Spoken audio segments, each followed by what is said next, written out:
watch one of the great rivalries in all of college football. Whoever wins gets bragging rights for 365 days a year. It's like the Super Bowl of Iowa. It's the biggest thing in the state of Iowa. Resuming a rivalry. Iowa and Iowa State shouldn't play because of general antagonism. So much bad blood. White's got the corner. Touchdown! Iowa State wins! Touchdown! Iowa wins! What a comeback!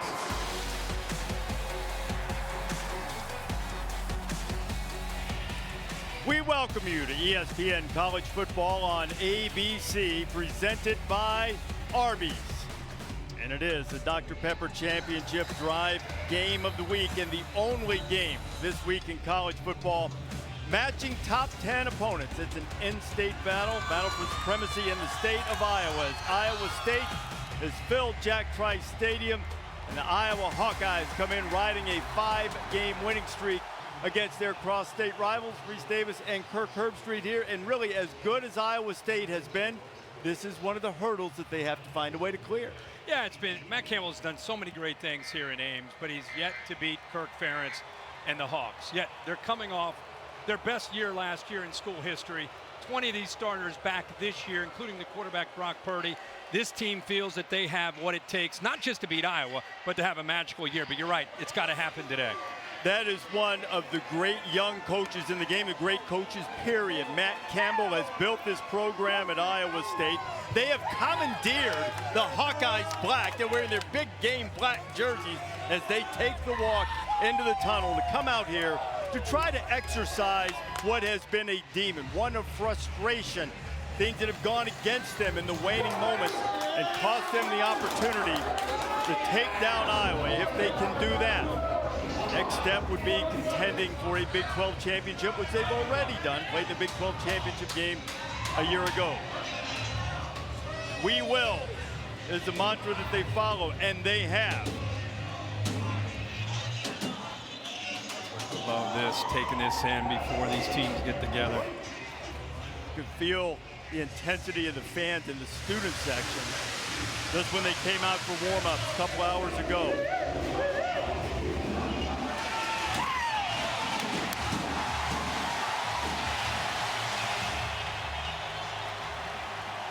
The cyclone warnings are out, and here comes Iowa State.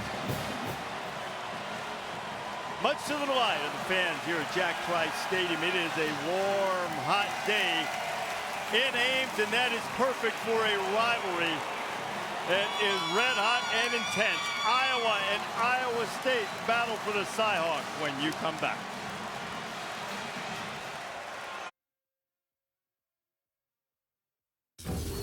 You're watching the Dr. Pepper Championship Drive Game of the Week.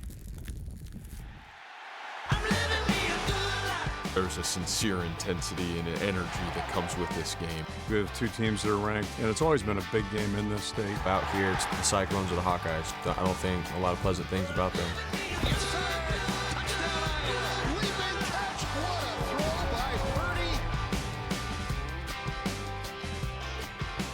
You're watching a presentation of the Big 12 on ESPN. Last 5 games in this rivalry owned by the Hawkeyes. Iowa State been outscored nearly 30-16, and they've really controlled the running game first. Controlled the running game, and I think the bottom line, the turnover margin, that's been the key in this game. You know, Iowa hasn't turned the ball over against Iowa State since 2015. Kirk Ferentz, the dean of coaches in college football, has built his program on not making mistakes. Let's go down to the field and check in with Holly Rowe. Guys, Coach Campbell wanted to say hi to this little kid that was part of their coin toss. Coach, this is a game of rivalry. What have you said to your team about having composure and executing in this moment? Yeah, you know, we played in a lot of big games. Calm, clarity, and the ability to do the little things right. That's what it's going to take. So what a great challenge for us. Brock Purdy is a little bit gunslinger. How can he be that today, but also be careful not turning it over? Yeah, you know, I think he's just got to play his game. I think he's grown so much over the last couple of years. We got so much confidence in him, and he's got confidence in himself, too. Thank you so much. Thanks, guys. Matt, Holly, thank you. Side of the Cyclone has him wound up. Have a look. This is Herbstreit weather right here. 93, feels like triple digits, unseasonably hot. Feels like 100. Of course, tomorrow it's a high of 72, so that's good. Well, they ordered this up just for you. Fourth quarter could be an interesting thing to watch in this game. Both these teams pride themselves on conditioning. That is one of the things that Campbell talked about, particularly as you look at Purdy. One of the things they worked hard on in the offseason, not that they weren't in shape, but to elevate it, to be able to maximize their performance.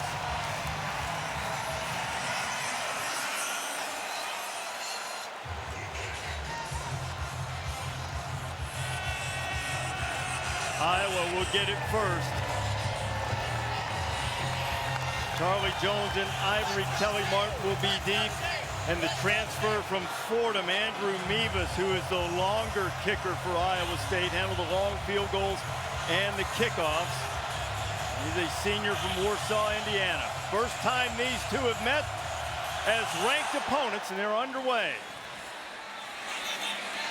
Charlie Jones over the 25 and knocked down as he gets about to the 28-yard line, and it'll be Iowa coming out on offense first, and their quarterback Spencer Petras.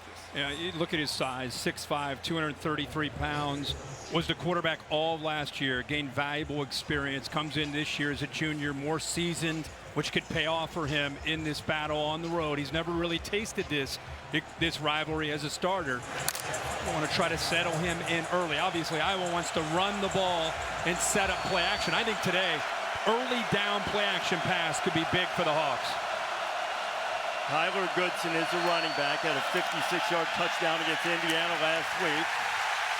Goodson slips a tackle in the backfield, picks up maybe one. Isheem Young among those on the stop as you look at the starting lineup for the Iowa offense. You know, these receivers are going to have to emerge. It's very tough to move the ball and sustain drives against both these defenses. Iowa State plays this 3-3-5 stack, and you're breaking in a new group of receivers and difference makers. We always think of tight ends and running backs and offensive linemen. Today we're going to have to see receivers help out. Keep your eye in the middle of that Iowa offensive line. Tyler Linderbaum, perhaps the best center in the country.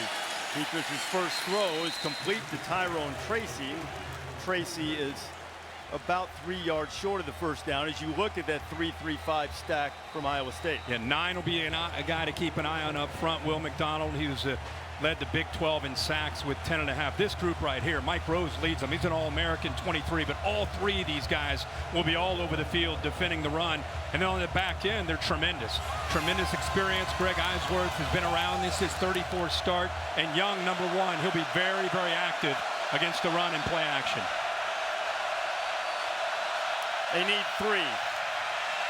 Petras hits wide. He was looking for the tight end, Sam Laporta, and it'll be 3 and punt on the opening possession for Iowa. Yeah, when you're at home in a rivalry game, it's exactly what you want to see from your defense.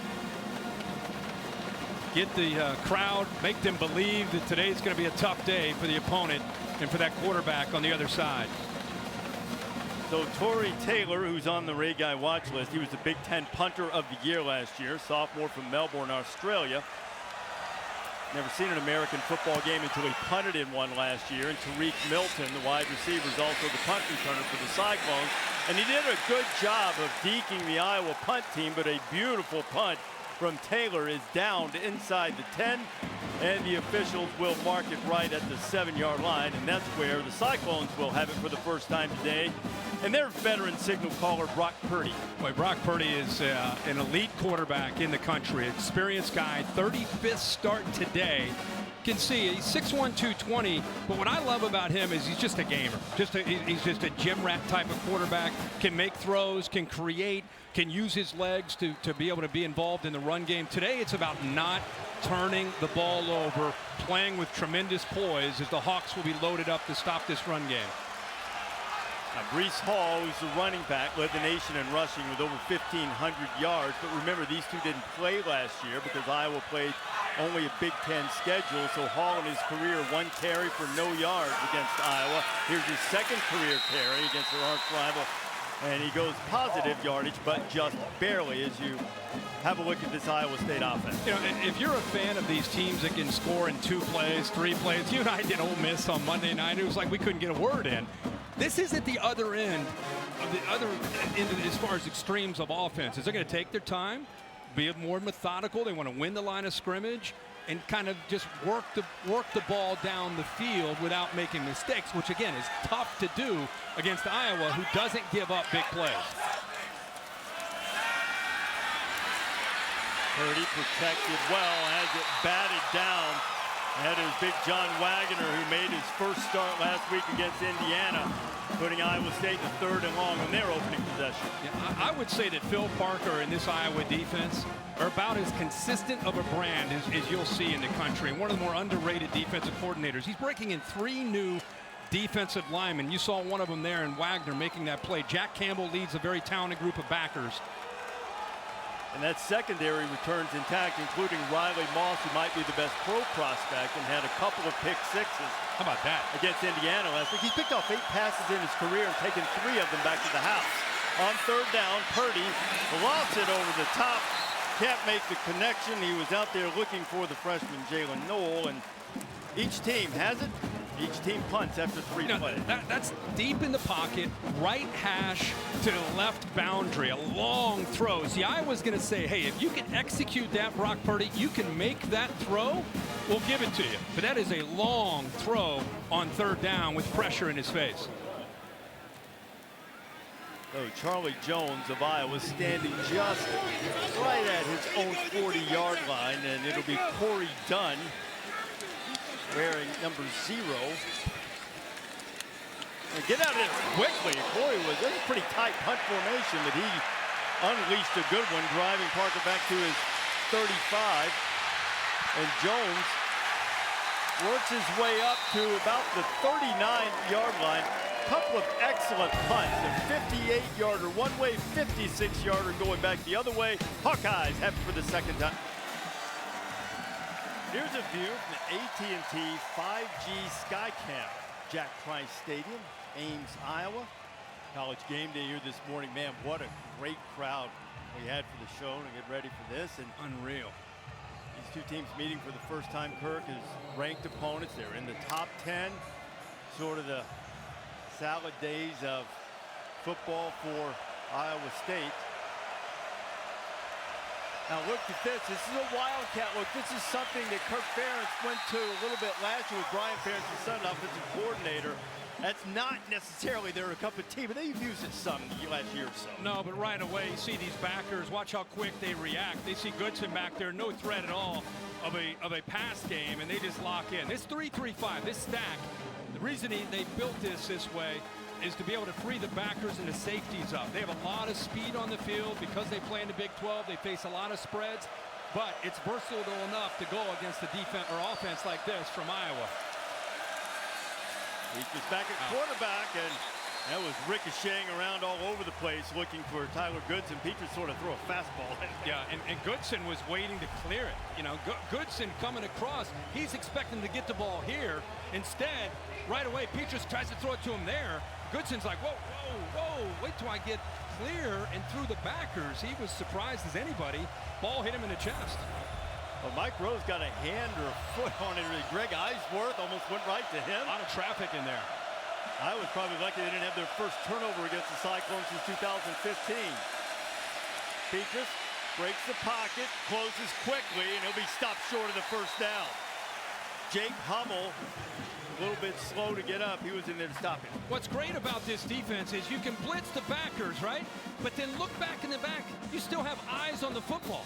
Look right here. It's not an all-out blitz where you're just pinning your ears back and you're hoping to get home. And if not, he scrambles and gets out. You got trouble. They still have eyes on the ball. And the safety that time, Eisworth, just sitting there waiting, is able to chase Petras out. So it's an aggressive defense. But at the same time, there's enough bodies back there with eyes on the ball that allows you to do that. Taylor taking his time. 58 last time. Milton going to try to get over and fair catch it once again. He pens the Cyclones deep. Oh, we've got another big one coming up tonight in the Big House. Washington had a very disappointing start against Montana. Michigan looked good. See how the Huskies bounce back. Another Pac-12 Big Ten battle, 8 o'clock Eastern time. Saturday Night Football presented by Capital One. 8 o'clock after our game. You can catch it streaming live on the app. Pac-12's made some noise already today in Columbus. No doubt. It was a big win for Oregon. This game just, again, kind of what you expected. Feeling each other out. Field position kind of game. Nobody wants to make the mistake, right? They're just kind of easing into it. Hall slips the initial wave. Breece Hall, that is a terrific open field tackle by the safety, Jack Herner. Well, these backers are trying to get play side. They're in a hurry to get here. Hall, this play is designed, but he senses that, feels that, and feels the grasp to the backside. So you've got to be gap sound when you take on a back like Breece Hall, because with his eyes and patience, he's going to find that crease, even on the backside there. Pickup of 7 for Hall. Back into the ground, Breece. The initial first down of the game as Breece Hall pushes it up to about the 17, maybe the 18-yard line. Yeah, it's a game of every first down is going to matter. You're moving a chains, you're trying to flip the field. And the thing that really stands out with Breece Hall, we've seen it on back-to-back plays, is for a big back that's known for his power, he has tremendous patience, waits for it, doesn't rush, and then has acceleration to be able to get through that hole. So now it's a miscommunication. Purdy wasn't ready for the snap, and Colin Newell sent it back his way, and Breece Hall was there to save them from disaster. Wow. There is a flag down on the play. Ball start. Offense. 5-yard penalty. Repeat, first down. That is a very fortuitous turn of events for Iowa State. Yeah, you had everybody wasn't settled. You had a Jared Russ who was kind of moving out to the outside. He didn't even get a chance to get set, and the ball snapped. Purdy wasn't ready for it. I think Newell just jumped the gun there. Well, 1st and 15, and it saves them 8 or 9 yards of field position for sure, based on where Hall initially recovered what looked to be the fumble on the snap. Now everything's taken care of, and Iowa is there to shut the door on Hall. Phil Parker, the defensive coordinator, he has been here for a number of years. 21st year on the staff. Took over for Norm Parker, who retired and became the DC, and just has done a really good job over the last 6 or 7 years. You could put this Iowa defense up there as far as the numbers are concerned with some of the best defenses in the country. They're not going to wow you with guys who didn't go to the NFL or the Combine. They have plenty there, but it's just the scheme. They keep everything in front of you, and they make you earn it. 2nd down and 14. Completion is to Darren Wilson. They keep everything in front. And to your point, they've got the longest active streak in America. 23 consecutive games in which they haven't allowed their opponents to score more than 24 points. Almost unheard of in this day and age. It really, and it's a combination. They play complementary football, you know, and they do a good job of running the ball. They do a good job of possessing the football. Their defense doesn't face 75 and 80 snaps. But at the same time, they have a great defensive line. They've got linebackers and safeties that play hard every single year. It's just the same kind of defense, the DNA of it every year.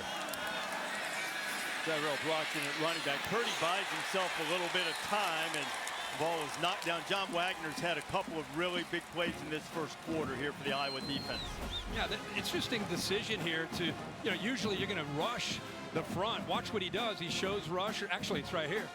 Right here, he was on the inside. Instead of coming upfield, he just kind of sat back, spied, and then got his eyes on the quarterback. And Purdy only 6'1". When he's in the pocket, he's susceptible to that ball being knocked down.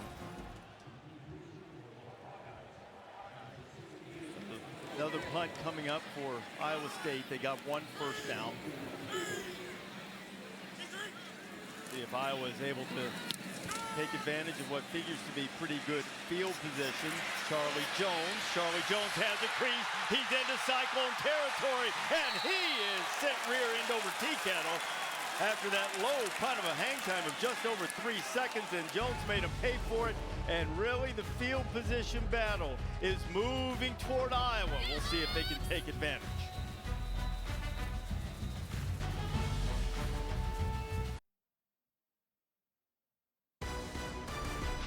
College football on ABC is presented by Arby's. We have the meats. Start Performance Center, Iowa State, pouring money into the program. Part of the things that come along with a little bit of winning, which Matt Campbell's certainly done, Holly. Well, guys, the first shots across the bow that I saw fired this week in this rivalry matchup were from Tyler Goodson of Iowa, and it caught my attention because he said, you know, Iowa State can worry about game day and everything that will entail, but this is their Super Bowl, meaning this game means more to them than it means to us. And in some part, he's right. For Iowa State to accomplish what they want to nationally, they have to win this game. But win or lose, they could still have a Big 12 championship in their sights, but those were the first words. Now Goodson trying to let his actions do a little backing up, and I think that's fair to say that Iowa State, you have to beat your rival from time to time if you're going to stay on the national stage, and I was trying to put it down. You don't say that publicly, though. You kind of keep that in the locker room. I wouldn't recommend saying that publicly. To your point about field position, which we knew would be huge in this game, Iowa with field position, own 27, own 39, and now starting at the Iowa State 41. The Clones have been at their own 8 and their own 6. It's going to be that kind of game.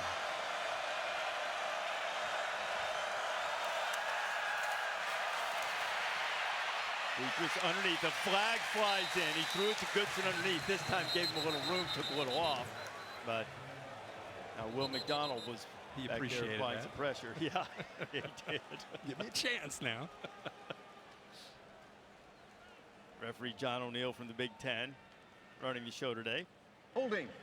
Defense number 19. 10 yards from the previous spot. Automatic first down. That is Kimani King, a junior from Newport Richey, Florida, who got his first start against Northern Iowa last week. It looked like Charlie Jones wanted to give him a little shake and go to the right there. He's trying to just give him a little move and go by him, and it actually worked. He had to hold on there or he was going to go by, and I think the check down that time was to Goodson, but I think he wanted to take a peek at that, so really the only thing left to do was for King to hold on. Good route that time by Charlie Jones. Jones is the guy that Brian Ferentz, the offensive coordinator, told us they would use today to try to stretch the field. So now the 30. Peaker's going to try it again. Got a guy out there, but there's a little traffic, and he was looking for Tyrone Tracy. Eisworth might have gotten a hand on it. You know, you go play action on 1st and 10, it catches the eyes of the linebackers, but still, you've got to be able to make this thing happen on the back end. I'll tell you, the guy that is really impressive is Aisheem Young, 1. He's known to get up and support. Look how quickly he gets back, anticipating that they might be trying to make a throw. Both he and Eisworth back in position, not biting at all in the play action on 1st and 10. Ivory Kelly Martin now the running back. They'll go to him. Kelly Martin, like he might have had a crease for just a second, but that closed up quickly as Datrone Young was there for the short tackle. You know, looking at last week's game against Northern Iowa, one of the areas that Northern Iowa had some success, which was getting the ball on the perimeter, sealing the edge and bouncing some carries to the outside. And when I looked at that, I thought, man, here comes Iowa with that outside stretch play. You know, John Haycock and this group really worked hard on getting up, setting that edge, and making sure you're ready to go with that outside run game.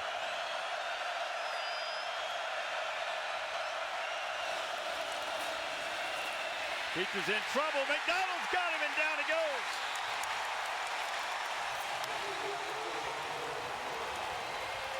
Remember, he led the Big 12 last year in sacks, and he's got great speed.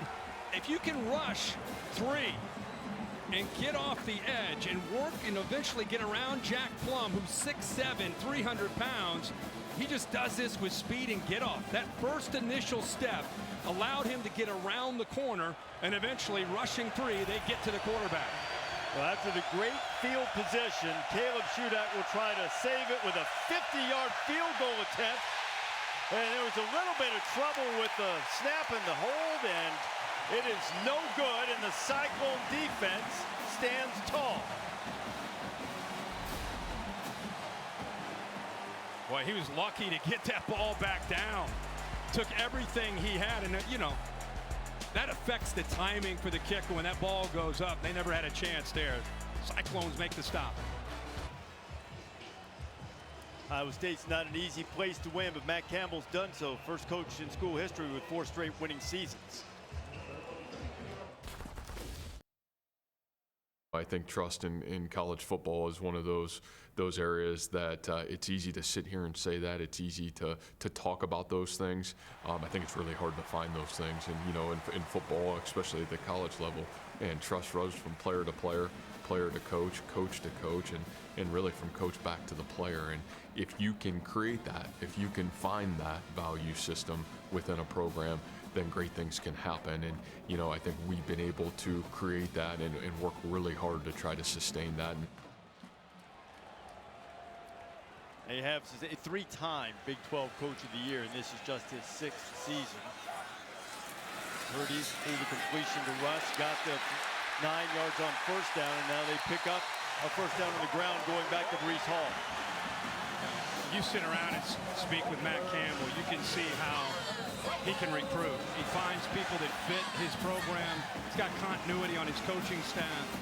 People that have come with him, many of them from Toledo to Ames, and they know the type of players. You better love football if you're going to come play here for the Cyclones. That's one of the first things he talks about of importance, because they don't have 5-star guys all over this roster. They do it the little things right, and it adds up to big things.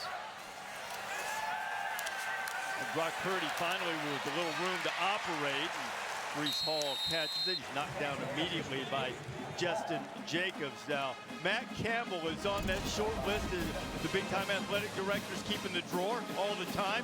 Also, the NFL's been sniffing around, and why not? Because this is a remarkable foundation and consistency that he's been able to put together in his first 5 seasons, now in his 6th year. What's remarkable is we always follow, people talk about recruiting in Alabama and Ohio State and Clemson. You come here and they're all 2 stars and 3 stars, and yet they're a top 10 program. That's what he's built here.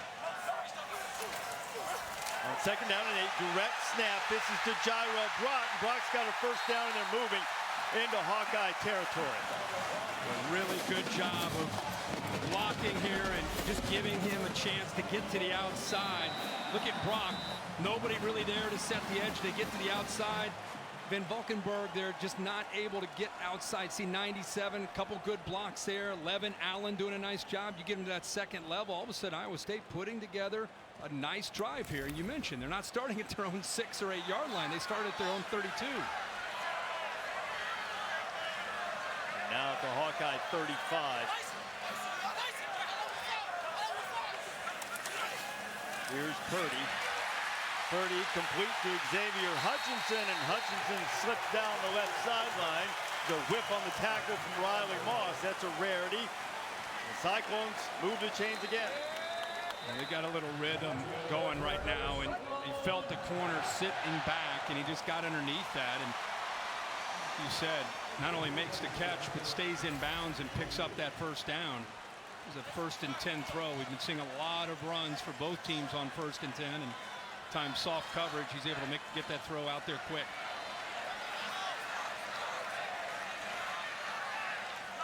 Melton came in motion. Now it's Purdy who kept it. Brock Purdy, a nifty runner, and he gets down to the 16-yard line before Kerner's there to stop him.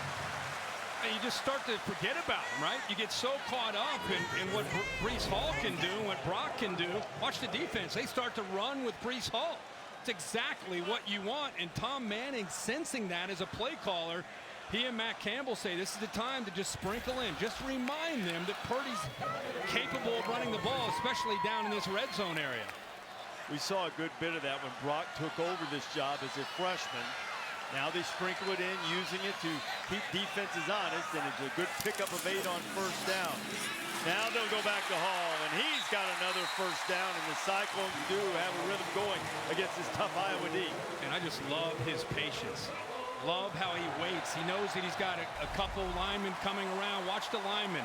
Because of these guys polling, he's got to wait, put the foot in the ground right there and get north and south. That's just a feel, and some backs just naturally have that, and we've seen Breece Hall be that kind of back here in this offense over the last couple of years.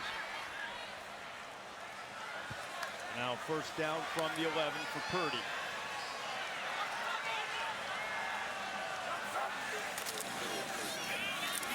And back to the ground. Hall inside the 10 before he's greeted brutally. Y.A. Black is in there, first guy among many.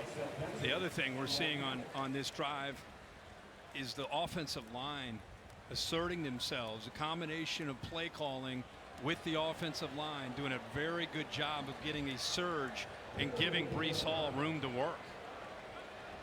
4 of the 5 guys that they're playing primarily have been in the program at least 4 years. Remember, Charlie Kohler didn't play last week against Northern Iowa. He's in the game, number 88. They were looking for him.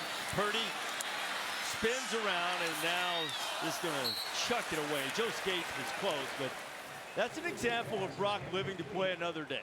Yeah, and you know what? They're very forthcoming on saying, you know, when he's had trouble, he's had some issues trying to feel like he has to make a play, especially early in his career when he didn't have the talent around him that he has now. So when he has a little bit of a setback, it's forcing a throw there. They thought last week things didn't always go great, but he played with poise, made good decisions, didn't force the issue. And that's another example of it right there. Live for the next down instead of trying to make a play. No one's converted on 3rd down yet. This would be an opportune time, mind of the Cyclone fans, to slant Hutchinson and nothing doing. It's going to be 4th down. Excellent coverage by Iowa. Riley Moss there to hit him first. Get down inside this inside the 10-yard line. Look how tight the windows are. Ball is out tight, and even then, you got a corner coming in. You got linebackers in there, safeties in there. I mean, he's fortunate to catch the football, but no chance of getting into the end zone. Connor Azali, a 5th-year senior from Naperville, Illinois. Inside the 30, he is money. This is from 23 to give the Clones the lead. And he does, and Iowa State is on the board first. The Cyclones under Matt Campbell taking advantage of their first decent field position of the day. Turn it into a drive, 11 plays, 63 yards, eat up nearly 5.5, and they take a 3-0 lead. So as the fans enjoy and make sure that they stay hydrated, let's have a quick word from Cheez-It. The Hall of Cheese is here to honor fans as dedicated to college football as Cheez-It is to cheese. If that's you, use the hashtag MVCheeseContest to show us why you're worthy. If you're not familiar with this rivalry and you're not familiar with this matchup, 3-0 potentially at the end of the first quarter is kind of par for the course. This has the makings of a 20-17 kind of game. So every possession is going to matter. So you see Matt Campbell bouncing up and down of excitement. They just got 3 points on the board in this game. This is not your typical 2021 college game where it's going to be a shootout. Who has the ball last 42-38. It's going to be a low-scoring, old-school game. So every possession will matter. You know, Kirk, that really happened after Campbell's second year here. It was one of those games that went into overtime. It was a 44-41 final that Iowa won, went back and forth, and it wasn't long after that that they really changed the way they played defense, and that's the way things have gone for Iowa State since then. This is the lineup. What a terrific lineup on ABC and ESPN. Washington and Michigan for Saturday Night Football on ABC tonight. Men's U.S. Open Championship and the Monday Night Football. Yeah, great setup tonight. Don't be surprised to see that Washington team who lost to Montana last week be much more competitive today. You mentioned Pac-12 already with a big statement. Oregon goes over 2,400 miles to Columbus, Ohio. Looked great, looked very focused and prepared. Won that game. We'll see what Washington can do tonight in the Big House. So impressive for Oregon. And really, we talked about it all day on College Game Day with Kayvon Thibodeau, who along with Will McDonald of Iowa State, best pass rushers in the country. They didn't have him, didn't have their best linebacker, and still they were able to go in and win the game as Iowa has it back down 3. Well, real quick on that game, Anthony Brown, the quarterback from Oregon, incredibly well prepared. Joe Moorhead, who made a name for himself at Penn State as a play caller with Saquon Barkley, and Trace McSorley went to Mississippi State as the head coach, got let go, ended up in Eugene, really had it going, dialed it up, and it's all credit to Oregon with that game. You know, that direct snap to Breece Hall earlier looked very much like a Joe Moorhead play that he used against Michigan when he was at Penn State with Saquon Barkley. Went about 50 yards for a touchdown. It did. We are coming to the end of the first quarter, and it has been a slugfest and hard-hitting. Iowa State up 3-0. That is the end of the first quarter here in Ames, and we'll be back after this message and a word from your local ABC station.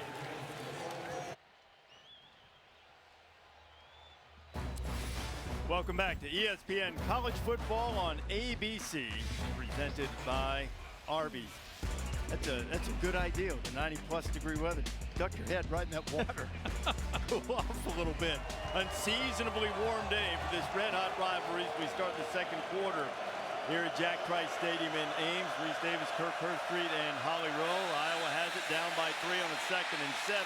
Petrus had people all around his feet. Goodson out of the backfield makes the catch. There's just not a lot of running room after you make the catch. Will McDonald was applying pressure. And that's part of the strategy with this defense is having more speed on the field with just a 3-down lineman and eyes on the football. Brian Ferentz, the play caller and offensive coordinator from Iowa, still trying to find the rhythm to this offense. It's tough to do. Only 14 yards of offense in the first quarter. One of their answers has been try to get Goodson, the tailback, lined up out wide. He's not right now down at the bottom. Just trying to get him in a matchup that's favorable. Hawkeyes are 0 for 3 on 3rd down. Goodson makes the catch, eludes one tackle, going for the sticks in the first 3rd down conversion for Iowa. Well, this is what they're trying to do is get him out in space. That time it paid off. But this is what Iowa State, on 1st and 10, they just anticipate that they're going to run. It's a wildcat to Goodson, able to slow him down. Iowa so far has gained 7 yards on 5 first down plays. 1 pass, and other than that, it's been 4 runs. So here comes their next 1st and 10. It's been a heavy run. Thought they might go more play action on 1st and 10 to break some tendencies, but mostly run so far, not working out. Goodson has 7 yards rushing, 9 yards receiving. Not going to have much to it there as Aisheem Young is there to stop him. Well, and that's the extra hat. He's just kind of hanging out here almost like a robber, but he's not just for pass. Watch how quickly he comes down, almost mirrors Goodson. As soon as he sees the ball is handed off, he is flying downhill, and he's like another linebacker, but he's just a little bit deeper, allowing him to almost freelance. He's one of the more physical players you're going to see in the entire Big 12 Conference. And it's difficult for the offense to identify exactly who might be charged with Phillips. Yeah, he's 13 yards back in many cases. Right now, he's kind of walked up tight right here. 2nd down and 7. A little bit of movement up front this time as Goodson pushes ahead. He'll bring up another 3rd down for the Hawkeyes. Mike Rose is there to stop him. Linderbaum, the center. I mean, he is a handful in the middle that time. And if I'm running the ball and I'm Tyler Goodson, I'm just, where's 65? I know the play's designed to go over there, but I'm getting behind 65. He's the top center arguably in the entire country. He's moving people around, but as we all know, it's a unit and a group effort. And talking about Linderbaum, all the great offensive linemen they've had, Wirfs, Gallery, they say that Linderbaum matches up with any of them. On 3rd down, good protection. Petrus fires way too high. 2nd time that he's tried to find his tight end, Sam Laporta, and it's misfired. It'll bring up 4th down. Yeah, he had time here, but he had nobody open downfield. Laporta's handled that time in coverage very well by Johnson.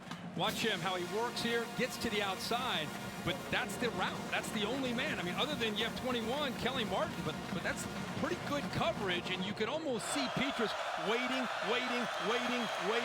just a little uncomfortable with the timing of that route, and ball just sailed on him. Tariq Milton standing inside his own 10. Iowa State's been back there quite a bit today. Milton will make the fair catch right at the 10. Cyclones had a field goal drive last time. They'll have it back when you come back. Let's go, Cyclones!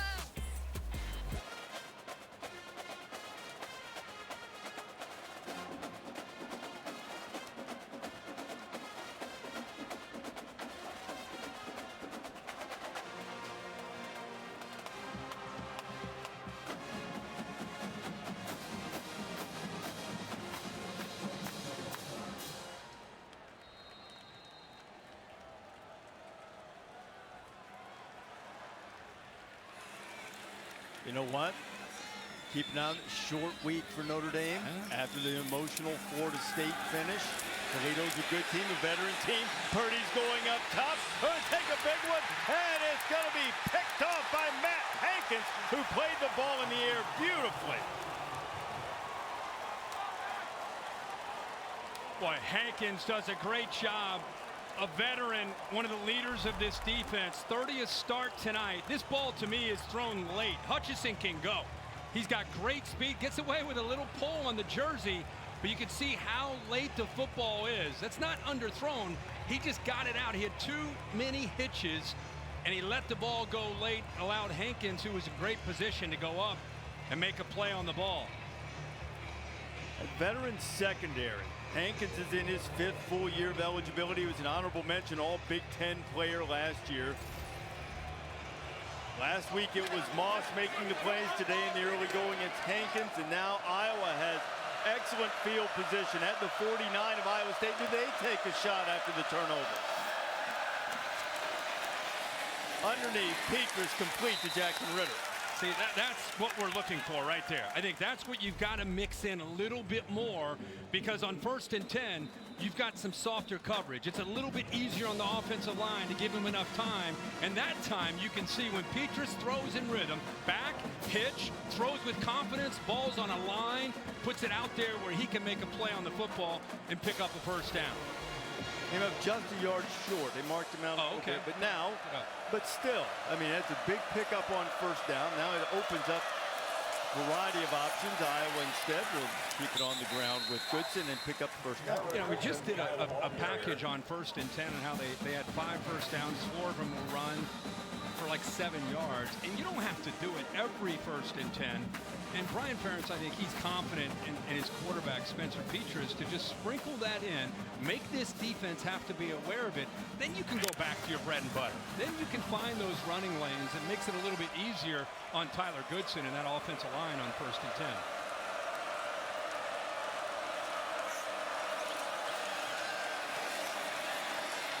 Petras, fires a dart into Luke Lachey, one of the tight ends. They use the tight end so well here. Yeah, what a target, too. Luke Lachey, son of Jimmy Lachey, the former offensive lineman for the Washington Redskins. Watch him work and find this crease. 6'6", 1st and 10 throw. Tight little throw, tight window between Rose and the safety, but he makes it. You can just see the confidence that when Petras has that, he is a dangerous thrower, and the last 2 times he's had a chance to throw, it's both times have been on 1st and 10, and he's been, like I said, in rhythm. He's living up to the legacy of the Dallas Clarks, T.J. Hawkinson, George Kittle, and there goes Tyler Goodson trying to get the corner. When Potabom would have turned, the lead fullback would have turned back and made a block. Now this play, maybe he's able to get around and get to the corner. Young that time got underneath the lead blocker, or that would have been big yards and potentially a touchdown. So a couple of strong completions. Petras now up to 40 yards passing. Kelly Martin is checked in, and a timeout being called by the Cyclones. So Iowa's starting to threaten to get the score, perhaps even take the lead. A rivalry brewing here in Ames.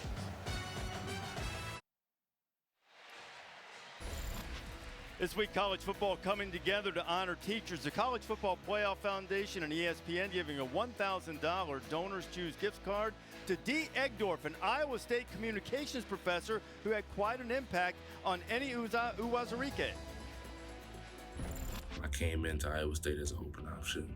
Major didn't quite know exactly what I wanted to do, and yeah, I mean, just her calling me out in class, being goofy, and I got to see how fun, her class was, made me want to, learn more about communication studies, and I ended up picking that as a major, and I had fun with it and got my degree.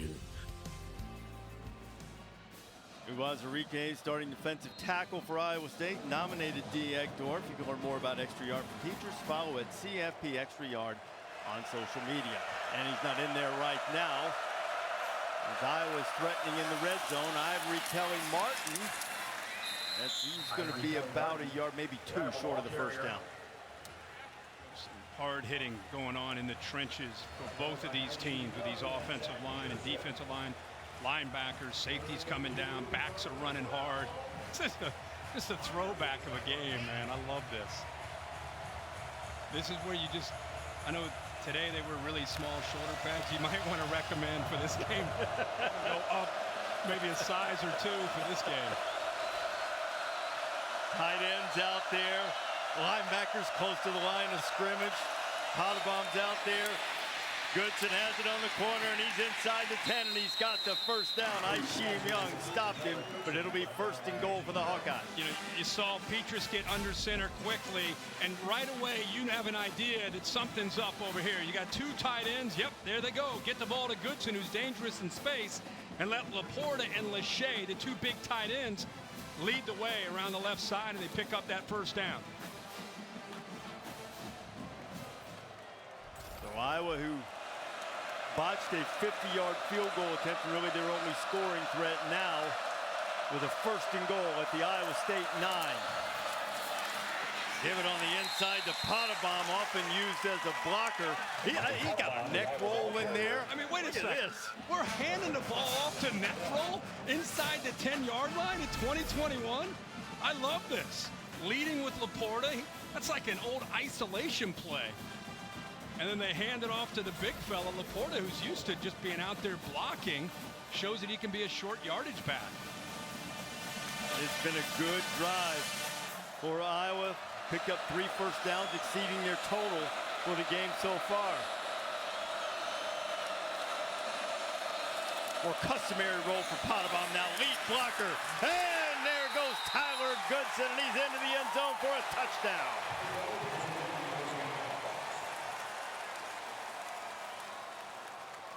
After the Hankins pick, Petrus leads the scoring drive. Watch Linderbaum turn his body. Watch the center, 65.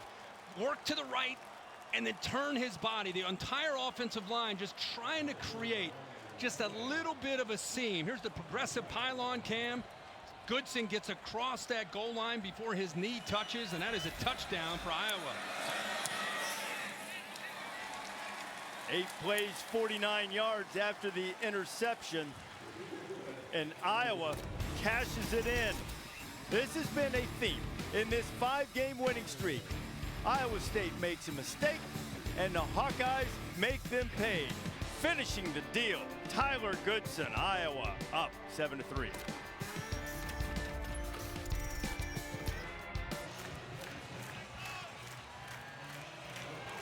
Iowa trying to take a little bit of the steam out of this Cyclone crowd on a hot day. Just finished off a touchdown drive of 49 yards, and now the Cyclones will get it back, trailing 7-3.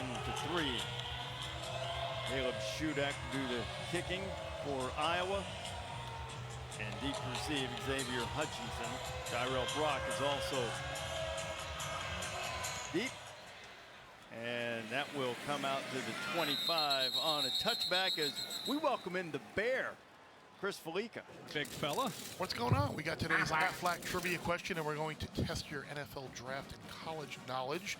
Since 2000, there are only 2 Power 5 schools which do not have a first-round pick. Who are they? And I'm guessing by the fact that we are where we are, you can probably guess one of the 2 schools. Okay, so Iowa State. Iowa State and Kansas. Kansas would be my 2. Those are your 2, right? Yeah, that's. All right, Bear. That was an easy one. Maybe, Good one. No, you know what? Kansas is a trick. One of them. Oh, it's too obvious? I think. Or he might have led us down a path to assume it's one of it's obviously not Iowa. Yeah, he's sneaky that way. There's Brees Hall.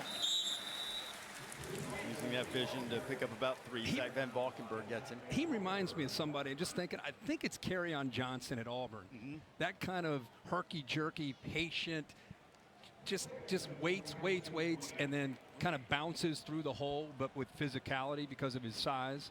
Kerryon Johnson, when he was at Auburn, fit great into that system. Brees was a guy that was overlooked in recruiting. Iowa State found him early, and others tried to get him late. Iowa, not necessarily late, but Iowa recruited him. They wanted him badly, but he's stuck with Matt Campbell. Purdy's being chased right now. Brock headed to the 30, and he's guided out of bounds there. Dane Belton pulled up, make sure he didn't get a flag. You know, this is something where, you know, again, you want to see Purdy, who's outstanding, but he's looking right here. You throw this football right here, you got a nice completion.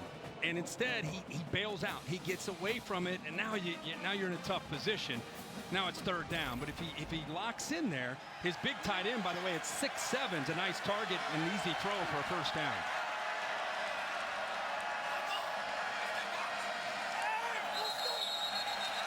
Iowa defense pointing and be a false start. Offense number 64. 5-yard penalty. Still third down. Eric Schweiger a little over anxious, so now instead of 3rd and 4, you got 3rd and long. Need 9 to get the first down.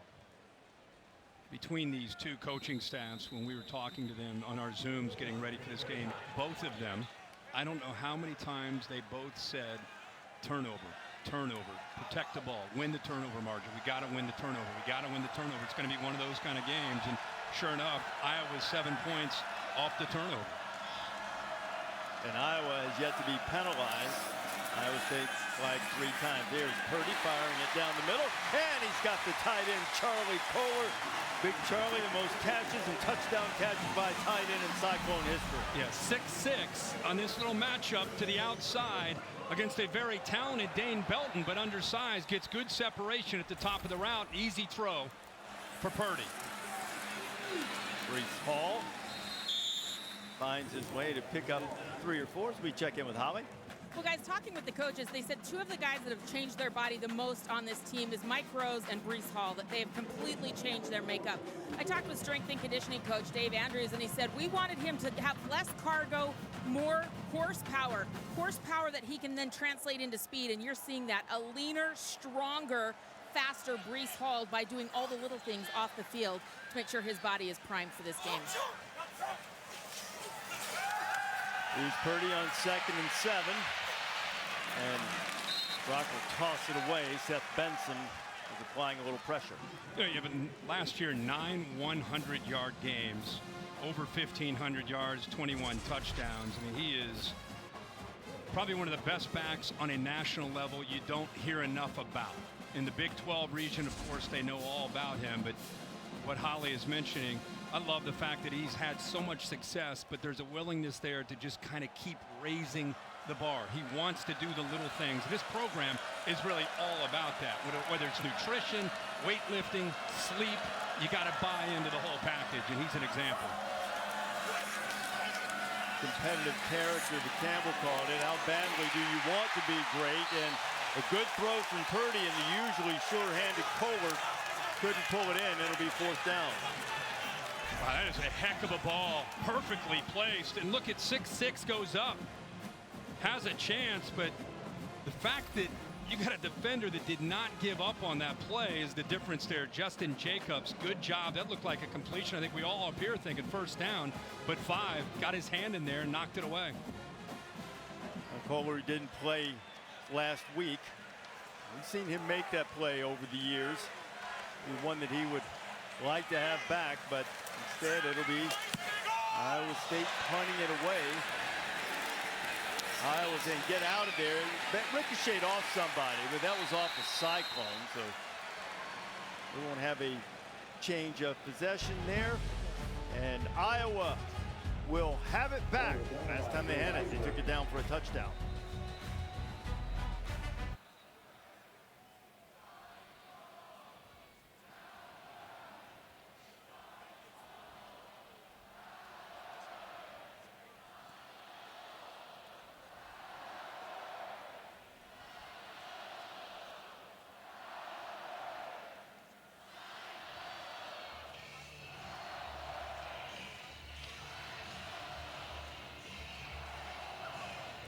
Kevin, that is probably much closer than some anticipated, but not my partner.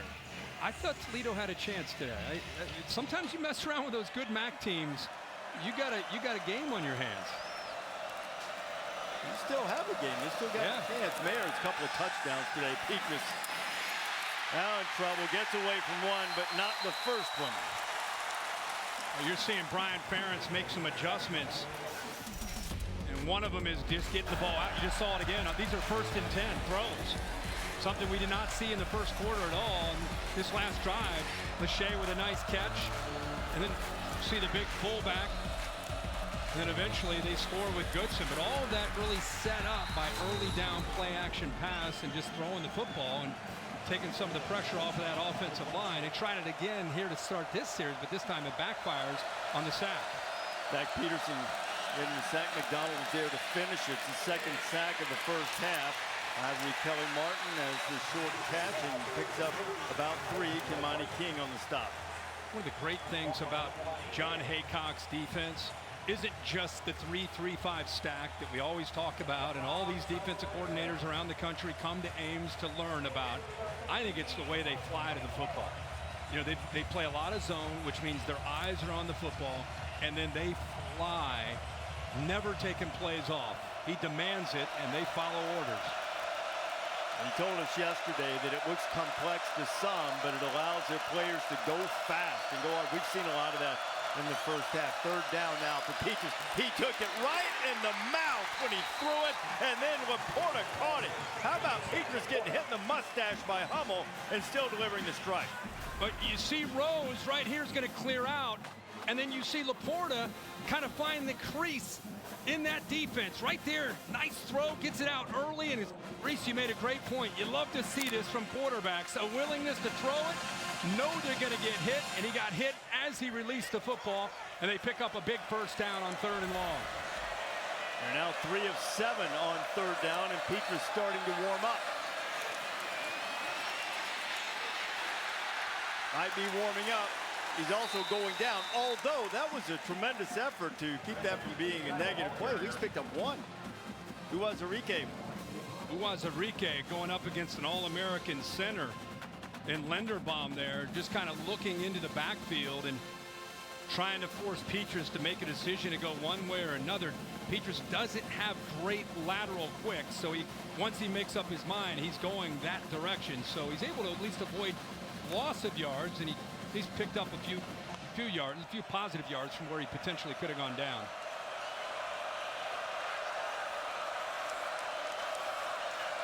Kelly Martin has returned at running back. The give is to Ivory Kelly Martin. Good hole over the left side. Aisheem Young is able to chop him down. Holly, what do you have on Spencer Peaches? You guys are seeing some good toughness from him. A nice run, took a hit, but he actually started his career on defense. He said his freshman year in high school, he could not win the starting job at quarterback, so he ended up being a defensive end. He ended up breaking his arm playing football that year, and his career was done, but he was that much more motivated to win the starting job at quarterback the next year, so his days on defense were done. And how he played at Marin Catholic in San Rafael, California, where Jared Goff did. He broke a number of Jared Goff's high school records. And 3rd and very short. Hawkeyes push it straight ahead, and they'll pick up the first down.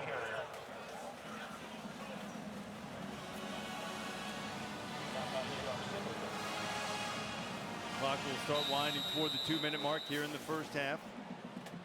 Peaches with a lot of 3rd down throws, started early in the first quarter, 2 of 6 for just 7 yards, and since then I think he and Brian Ferentz, the play caller and offensive coordinator, have settled in. He's 5 of 5.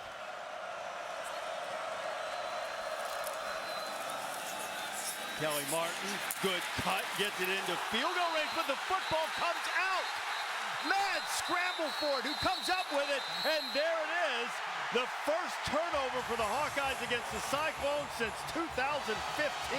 TJ Tampa came up with the recovery. Boy, big hit there by a couple Cyclones. It looks like Young came in and knocked that ball loose. Let's see if his knee is down as he gets hit. He's holding on. Actually, his backside. Yeah, he's got possession of that ball as he goes down. It's okay. The officials are going to call that a fumble on the field. I'm sure they're going to review this because you could see his backside is down. Big hit that time again by Aisheem Young. That's what he's known for. You see, I mean, I think they're going to call him down, but I mean, that was instantaneous. The ball moving, they did. They called it down, and Iowa has it back, and now there's another completion for Peaches, this time to Charlie Jones.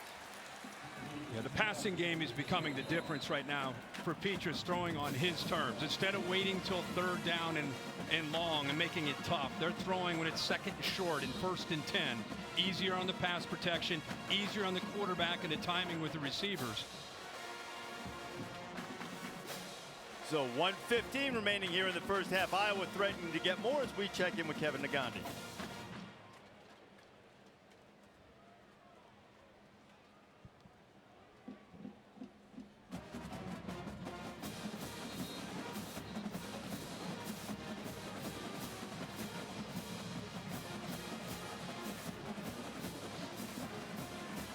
They did open it up against a UAB team that typically plays really good defense. I don't want to steal their thunder, but you like Stetson Bennett, you probably want to stick around for those highlights, right? And if his name sounds familiar, he was the quarterback that kind of emerged last year, early in the year. Actually started in the game where they went to Tuscaloosa, big game against Alabama. Bennett, former walk-on, and for those who might not have heard, JT Daniels, the Georgia starting quarterbacks, had an oblique injury. He was pushing to play today, but obviously Kirby Smart made a wise move. Kevin and Booger will look into all of that, show you the highlights and everything else, including Notre Dame in trouble. Here, Iowa's trying to get more, and Petrus, it has it knocked away, and it's an incomplete pass. He's moving forward. It was Peterson on the applying the pressure again. Linderbaum was there to get it just in case. They just closed that pocket with just brute force. I mean, look at the center, Linderbaum, who does a good job, but you can see the hands being used up front by Isaiah Lee. And eventually it was Zach Peterson, 55, who came right on the front side. And it almost looked like he wanted to hold the ball, like maybe hold on to it. The ball clearly came out of his hand. Official right there calling the ball, his hand coming forward for an incompletion. 2nd down and 10. Let's get it off to the play clock. Petrus lofting it toward the end zone, and it's Charlie Jones, and he's got it for a touchdown.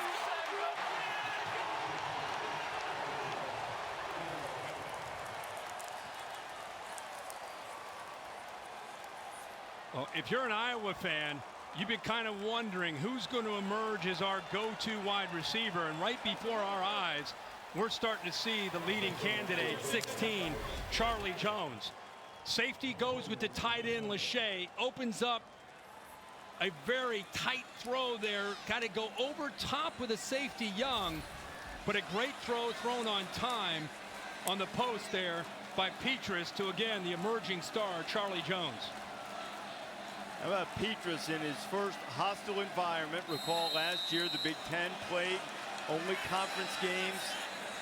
Fans weren't in the building, and here you come on against your rival. Desperate to beat you, and a minute and 1 second away from halftime, Iowa's up 14-3. So Lachey's right on kind of on the inside, working right here. He's going to take the safety with him, and it's going to open it up to the outside.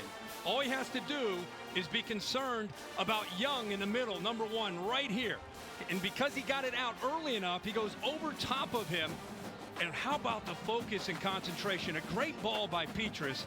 But you love to see Charlie Jones go up and make that catch and hold on to the football. That's big time. As Jones' first receiving touchdown for Iowa. He started his career at Buffalo, and he had some there, but transferred after the 17-18 season, and he has a big catch and touchdown in his rivalry game. And with Amir Smith-Marset moving on and Brandon Smith moving on, they had a lot of bodies and a lot of guys that are capable, but with this offense being predicated upon running the ball and winning the line of scrimmage, you still need somebody that can strike fear in the defense, an ability to stretch the field. And like I said, 16, Charlie Jones showing he's got it. He can be that guy. He was awarded a scholarship last year by Kirk Ferentz, and is worth every penny of it. For that catch alone. that was spectacular. Rivalry game.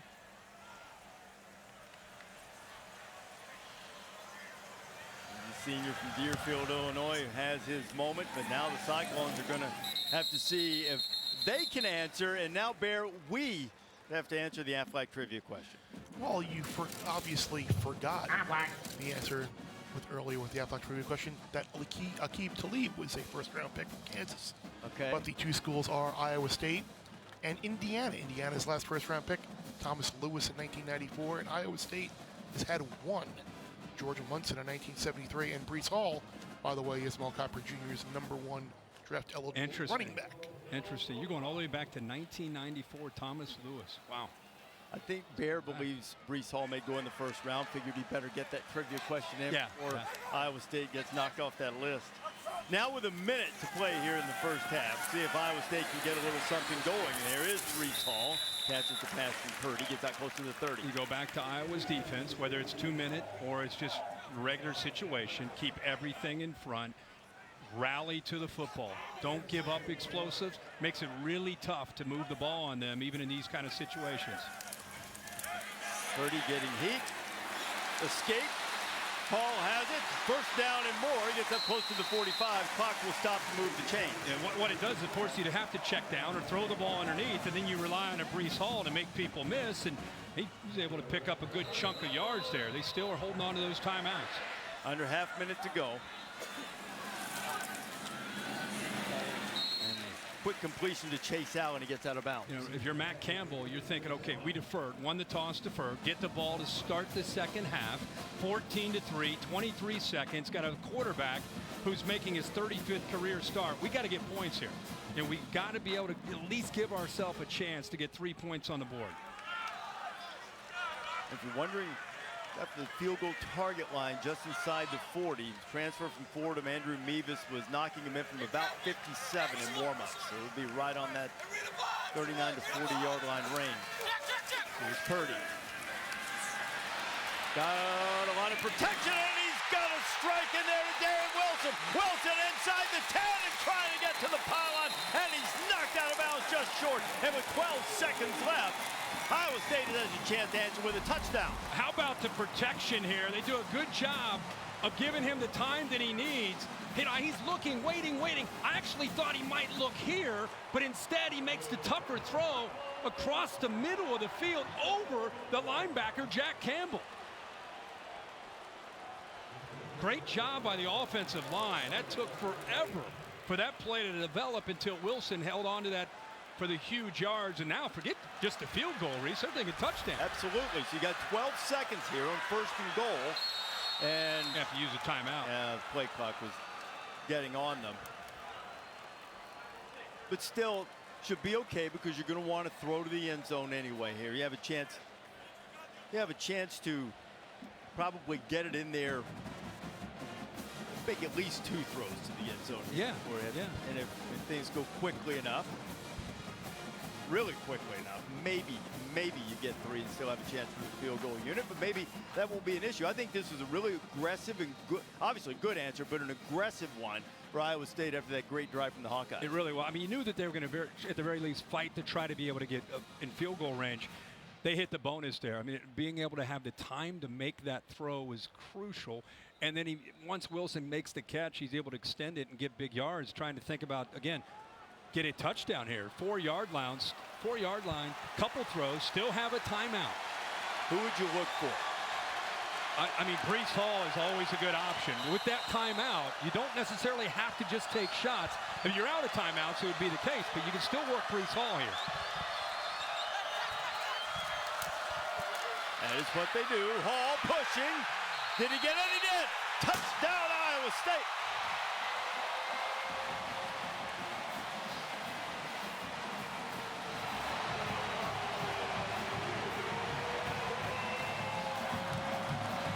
Again, with that timeout, that's what gives you that chance to be able to make that. And what a call, what a block by Russ.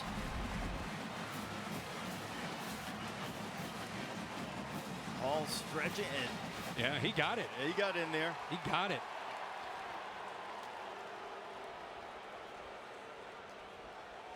Momentum never stops. Yeah. Breaks the plane for the touchdown. You want to talk about an impressive block. Wait till you see Russ coming inside. They're going to take a peek at this. Here's the progressive pylon cam. Even a better look. See his glove and the ball. Extend, break the plane for the touchdown. Our buddy Bill Amanya is confirming there. Watch this block right here that that just seals the backside. Boom! By Russ, and that's exactly where he ends up cutting it back and working back into that offensive line. A great push up front and a good job by Jared Russ sealing off the backside of that run. 1:01 left on the clock in the first half. They get it back and march it down for a momentum-grabbing touchdown. And again, as we said at the beginning of that drive, it was important to get points and to get the ball to start the second half. Field of touchdown stand.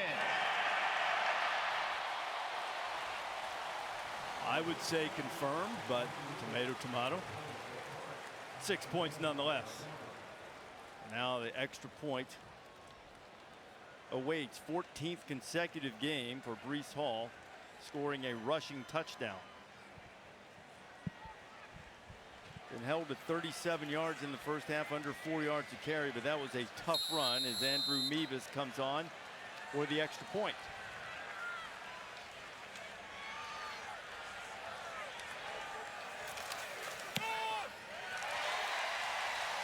Just when you wondered if Iowa State would start thinking, here we go again against these guys, instead they retaliate. We've referenced it a lot when you say here we go again. Matt Campbell, for all he's done, has yet to beat Iowa. They've lost 5 in a row overall, 6 of the last 7. And they feel that they've got a team that in their minds is as good, if not better, with a lot of veterans at some key spots, and they get them here in Ames.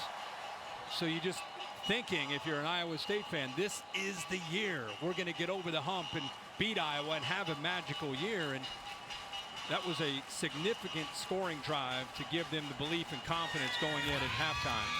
I thought it was really something that was interesting that Matt said yesterday about the last 3 games. This place is rocking again now. That he felt as if they had controlled what he referred to as the game flow about 90% of the time in the last 3 meetings. But precision, detail with that final 10% that lets you win or lose the game, they hadn't executed there. It's been close. We've got a close one here. Entertaining first half. There's still 7 seconds left. Who knows what might happen next? And Charlie Jones, who scored the touchdown for Iowa, has it. And Charlie's going to get out to about the 36, and time expires here in the first half as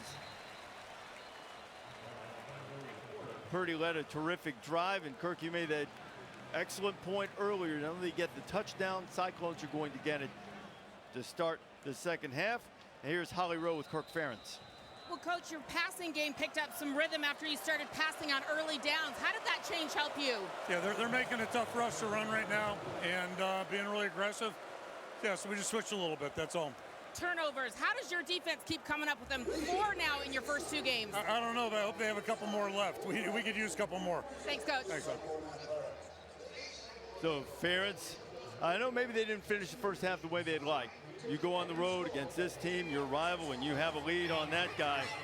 Successful first half. End of the first half. 14-10. Iowa has the lead in the Cyhawk Showdown. State Farm halftime report coming up right after these messages.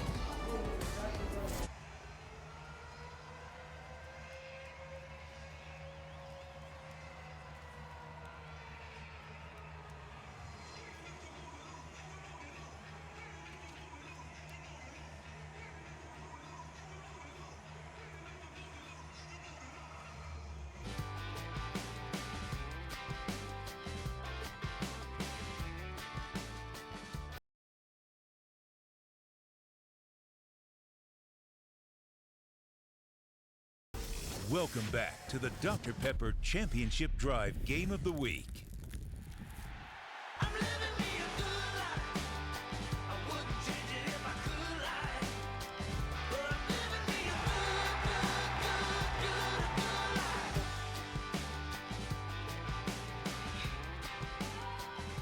Welcome back to ESPN College Football on ABC, presented by Arby's. In this presentation of the Big 12 on ESPN. This is the Dr. Pepper Championship Drive game of the week, about to start the third quarter. Iowa and Iowa State. Reese Davis and Kirk Herbstreit here. Cyclones got a touchdown late in the half to draw closer, 14-10 as we get ready to start the third. Yeah, and they get the ball to start the second half. You know, Breece Hall, it feels like he's starting to kind of get going. Still going to see him in the passing game, I think, in his second half. Xavier Hutchinson, not very much involved. He's probably their best vertical threat. You got to think they're going to try to find ways to get him active. And then for Iowa, you know, Tyler Goodson's a very good back, but I think it tells you how tough Iowa State is to run the ball. He's averaging only 2.8 yards a carry. So Brian Ferentz, I think, has gone back to the drawing board. A little bit more early down passing for Petrus to see if that could set up the running lane. That late drive gave Iowa State the edge in yardage and really got them back in the game as we check in with Holly Rowe. Well, Iowa State went tempo to end the half, and it worked out. They scored. I asked Matt Campbell if he would consider doing more of that on this drive, and he said, well, for sure, we have to be more aggressive. We can't let that one interception that slipped out of the receiver's hands prevent us from going downfield and being more active in the passing game. I said, so do you want to let it rip? He said, I like it. You say it, I like it. He said, pretty good. They let it rip. Well, you got a quarterback like Brock Purdy, Holly. You have a little bit more confidence to let it rip, and that offensive line doing a pretty good job of giving him time. Those tight ends are tough matchups at 6'7" and 6'6". Purdy at 10 of 17 for 120 yards. Big play to Darren Wilson late in the first half to set up the Breece Hall touchdown, and Purdy comes out. Oh, let one rip early, and that one goes right off of Hutchinson and falls to the ground eventually. Now they'll clear out. You know, their tight ends, what makes them tough is their versatility. They can line up. It makes it hard on the defensive coordinator. Is it what we would call 12 personnel with one running back and two tight ends? Or is these are the tight ends going to line up as wide receivers? Both Kohler and Allen both have that ability. In that last play, they were lined up as receivers, just clearing out, trying to open it up to get the ball to Skates underneath. Allen and Kohler. Allen's in his 6th year. Kohler in his 5th. Here's Purdy on 2nd and 10. And he does find the reliable Kohler, who makes the grab with a Hawkeye draped all over him. First down. And again, think about Kohler again. It's 6'6", 260. You got some room. You got to get that to the inside and up high where it's hard for Belton to try to make a play on the ball. Great location there and confidence from Purdy and good location on that football. Needed 10, got exactly that. It's Tariq Milton coming across in motion. And now to Hall, looking for room, and a good pickup on first down for Breece, close to the 40-yard line. Van Valkenburg with the stop. Offensive line, really from the latter part of the first half. See how it goes here on this drive. Starting, I think, get a little bit of a better feel for what Phil Parker and this defense is trying to do with some of the twists, slants, different movement that Iowa likes to use. Getting a better push up front. Starting offensive line, a veteran group. As a lot of these Iowa State players have been around for a while and got 6 super seniors. Purdy has to get away from the rush. Purdy launching it downfield and just gets rid of it. It'll be third down. It was Noah Shannon breaking through there to put the heat on Brock Purdy. You know, whether you're watching NFL football or college football, and the only reason I bring this up is because Iowa State has so much pre-snap movement. They'll return their tight ends from one side to the other. They'll bring the H-back from one side to the other and back the other way. Wonder why they might be doing that, because Iowa's not moving that much. All they're trying to do is impact the communication, affect just the slightest adjustment or hesitation from the linebackers and safeties. And also it helps you kind of pick up what kind of coverage they're in when you have pre-snap movement. Hutchinson sure-handed, and Hutchinson's across the 45. That'll be enough for the first down. And that was an example of it right there. When Hutchinson went into motion, he had a man follow him. See the man follow him, now you know he has man-to-man. Kohler to the left, 88. He's almost going to create a little pick, a little wall. He knows he has man-to-man. He knows he has a defensive back following him over. All he's essentially doing is running a route, just trying to get in the way of that defensive back that followed Hutchinson there in motion. Xavier Hutchinson, the Big 12 newcomer of the year last year, 9/11 worth pointing out. Xavier's parents in the Navy served. Grateful for everyone's service. There have been great tributes around college football all day. Purdy pulls it, keeps it, and a short gain off the left side.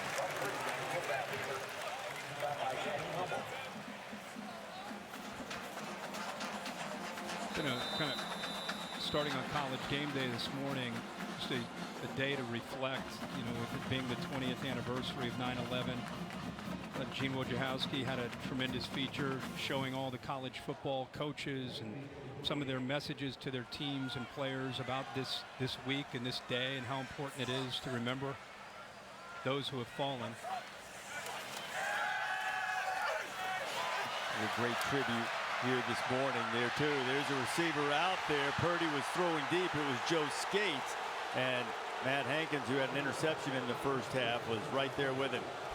Well, Joe Evans does a good job of getting to the outside and forces Purdy. Then he's going up against the tight end. See how he's in there, almost a holding call, but because he had to step up, see how late he is? We saw it earlier on a throw that was picked off by Hankins. You got to be really careful against a good defensive back of underthrowing a deep ball. He got away with it that time. This time it's to Skates, but because he had to step up, Skates was way downfield and the ball underthrown. You see Purdy's numbers on third down. They'll need 6 here. Coming around the corner, there's going to be a hole on that left side. So Purdy, see if he'll throw it away, but there's going to be a holding call. It's going to likely be declined and bring up 4th down. Yeah. You get him into obvious third, like any quarterback, 3rd and 7, but especially in this offense, they love balance. They love to throw on their terms. They don't want to be back there in 3rd and long. Offense number 72. That penalty's decline brings up 4th down. I'll say this for Jake Remsburg. If you're going to hold, you might as well get your money's worth. Yeah, that's right. Ben Valkenburg, he is the leader now, one of the only defenders that has experience coming into this year off the edge, 6'4", 267, really known for his physicality. But I think he's kind of taken another step in this offseason. He's now become that go-to guys and pass rusher you have to be careful of.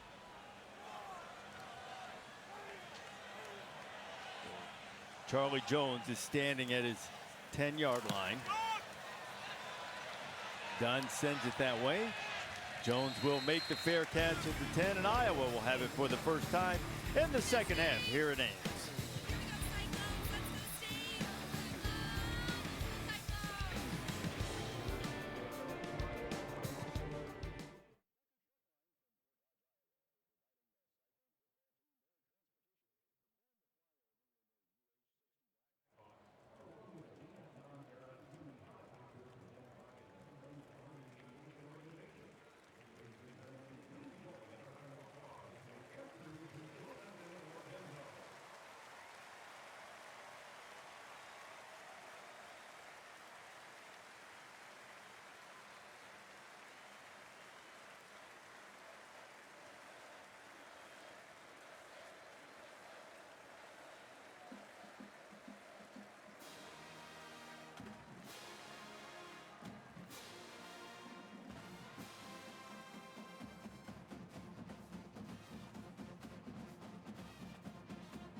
Iowa quarterback Spencer Petras off to a slow start early, but boy, in the second quarter, he started to get comfortable.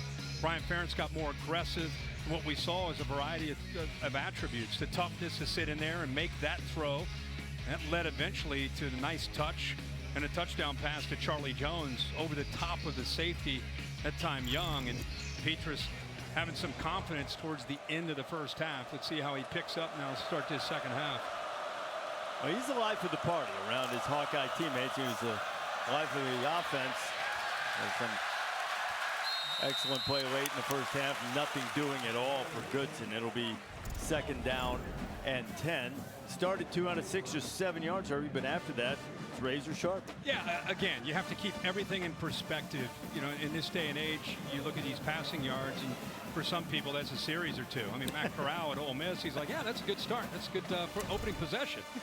It's just not the style of offense in these games for either one of these teams. So they stay within the confines of the offensive structure, but you could see he found a rhythm in that latter part of the first half.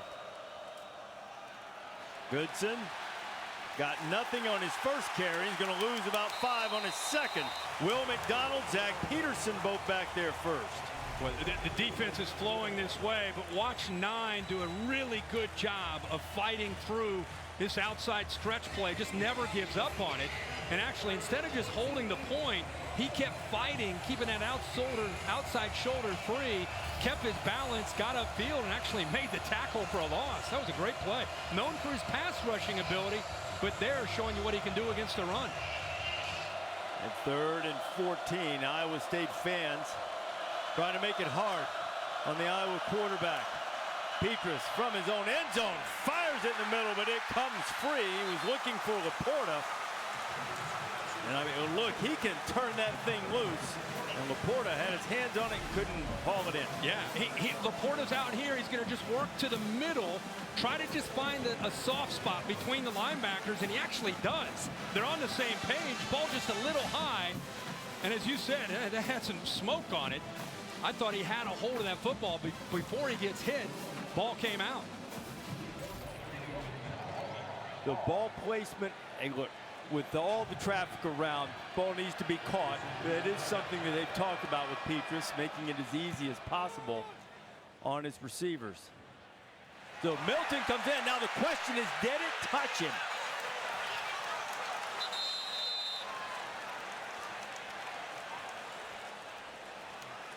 And they're saying no, so came close. Yeah, Terry Roberts is one of the better special teams players for Iowa. No, yep, he's safe.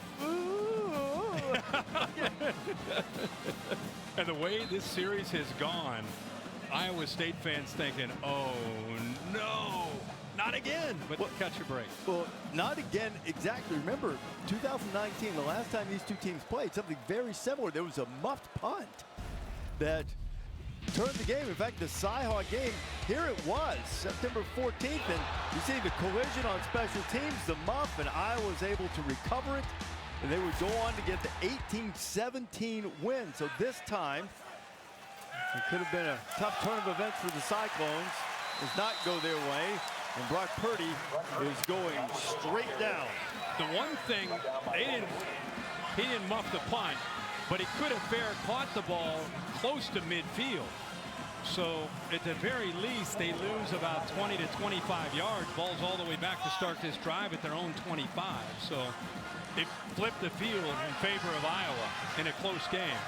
And to help matters out, they just got their first tackle for a loss. Yep. Loss 2. Hall in motion. Pressure coming.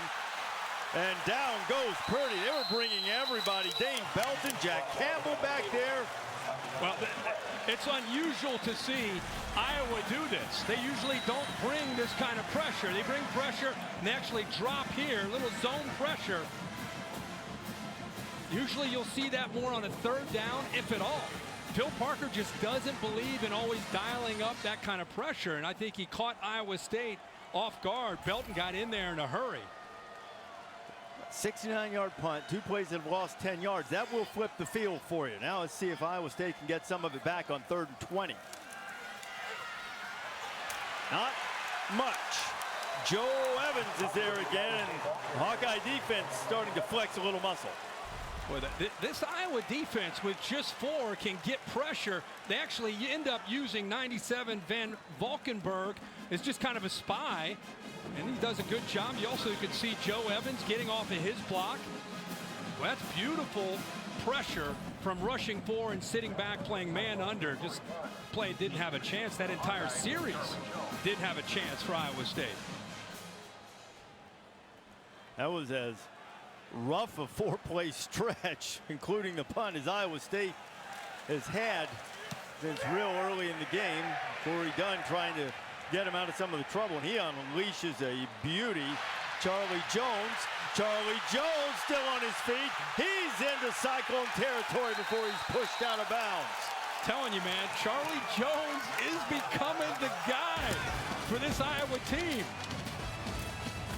Charlie Jones has set him up well for the 24-yard return to negate some of that 54-yard punt. Again, they need a spark to this offense that wants to rely on running the ball. They need a guy in special teams. They need a guy with a little bit of juice to go along with Tyler Goodson. You got great tight ends. You got a great offensive line, quarterback that isn't a runner. So you need a little bit of speed, and they've been waiting to see if it was going to be Tyrone Tracy, and it still could be. But today, we've been seeing 16 Charlie Jones really emerge in special teams and also had the big touchdown catch. A slightly better field position than Iowa got it after the interception. And they really went after the Iowa State defense there. Let's see what they do this time.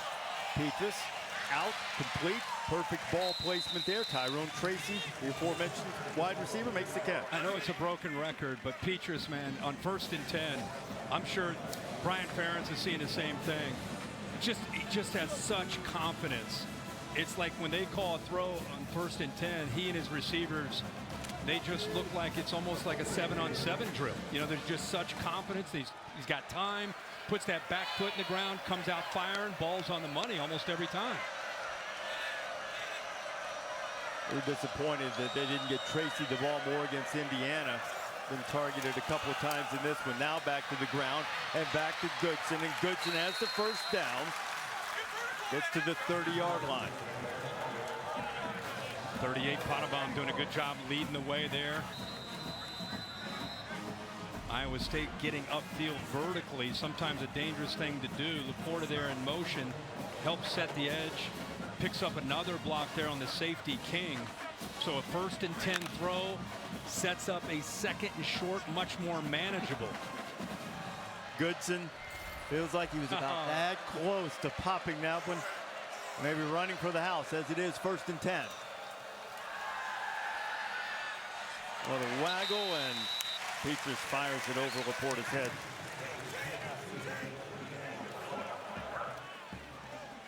Well, the one thing Reese did there, he wanted to get the ball out quickly to Laporta, but he had Lachey on the backside right here. He just looked too quickly, but look, if he waited just maybe a beat longer and would have looked to the backside, he had the big fellow Lachey, number 85, dragging from behind. It would have been a big yards.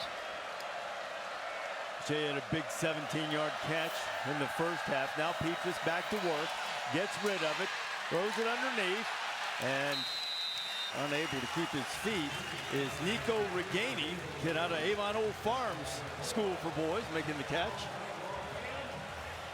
Football powerhouse, right? Yes, they are. Esperando et perseverando for the Winged Beaver. Absolutely. Aspire and persevere. I love it. And Nico's been a little quiet today, and he didn't get much done on that one. It's a 3rd and 10 coming up for the Hawkeyes.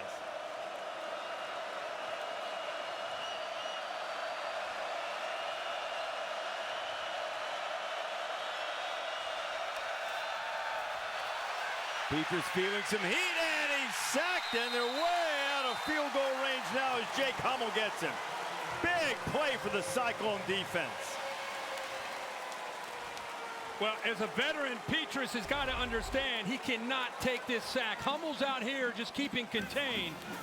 Once Petrus feels this, he gets outside of the pocket. He's got to throw that ball away. Every possession in a game like this counts.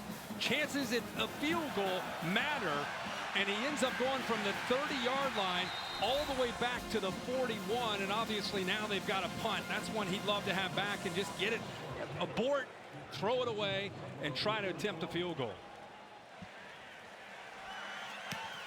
In the last 6 games, plus what we've seen today, as Iowa downs the punt, the Iowa State defense has allowed 1 touchdown in 35 drives. And now, see what Hawkeyes gets.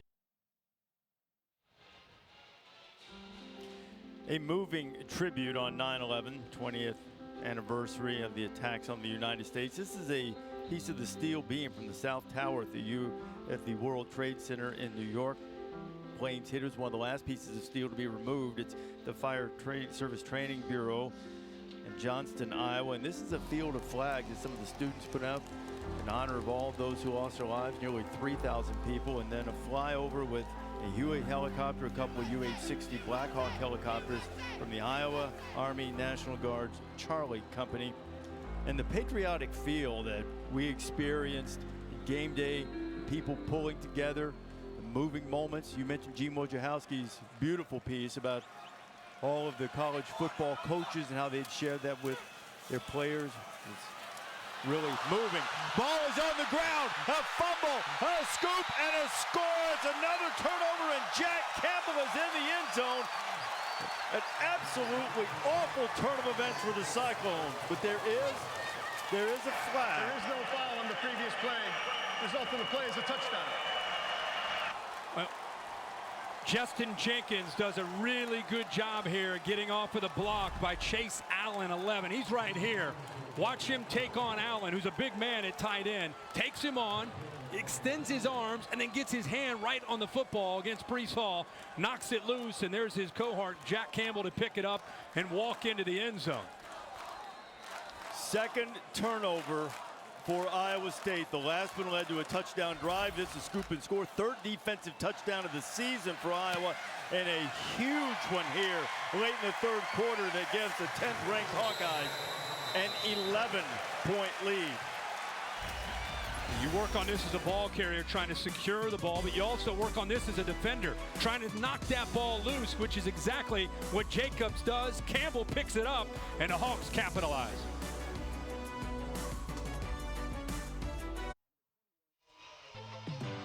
Taco Bell welcomes you to the Live My Student section of the year contest. You can use hashtag student section sauce to get the committee's attention. Go to ESPN.com/Taco Bell to see how your school can compete. 7,800 student tickets sold for this game. They were really fired up. This is one of their heroes, Breece Hall, who just had a tough moment. Turning loose of the football, Jack Campbell scooped and scored, and Iowa with the 11-point lead, and now Cyclones have answered much of the day, and they'll have to do so again. They'll come out to the 25. The All-State bus here in Ames, helping us keep up with all the action. It's been a great Saturday. Herbie, how about your All-State celebration moment? It's got to be Oregon, traveling across the country to come into the shoe in Columbus. C.J. Burdell, along with Anthony Brown and company. Big day for the Ducks offense. And here's Ohio State late in the game, down 7. Intercepted to seal it for the Ducks, Jerome McKinley, and a huge day for Mario Cristobal and Oregon in the Pac-12 coming up with that big win. Burdell, boy, a great game. He's focused. Every time they'd show his face, he was on a business trip today. 3 touchdowns. See, right now we've been keeping up too. Colorado's giving Texas A&M everything it wants. UCLA won last week, and we've got Washington and Michigan coming up tonight. Jairell Brock in there, and Jack Campbell, who just scored the touchdown, helps on the tackle. We were talking at the break about this is a great Iowa football team. They're going to make you beat them. Today, no turnovers, no penalties, 14 points off of 2 Iowa State turnovers. And I'll tell you, the guy that we need to talk about is right there. The MVP, Torrey Taylor, the punter. He has put Iowa State inside, starting their own 8-yard line, 6-yard line, 10-yard line, and 6-yard line before that last fumble. Winning the field position game, which was critical. That's why he was the Big Ten punter of the year last year with Purdy. See if he has the answer. Right through the hands of the receiver, and Seth Benson has another turnover. 3rd of the day for the Cyclones. You just said it. They're going to make you beat them. They're going to force you into mistakes. Can you be patient? Can you be methodical and work your way down the field? This time it just goes right through the hands of Hutchinson. They're sitting back, keeping the ball in front of them. And how about the reaction time by Seth Benson? We've seen Dane Belton. We've seen Justin Jacobs, Jack Campbell, and now Seth Benson.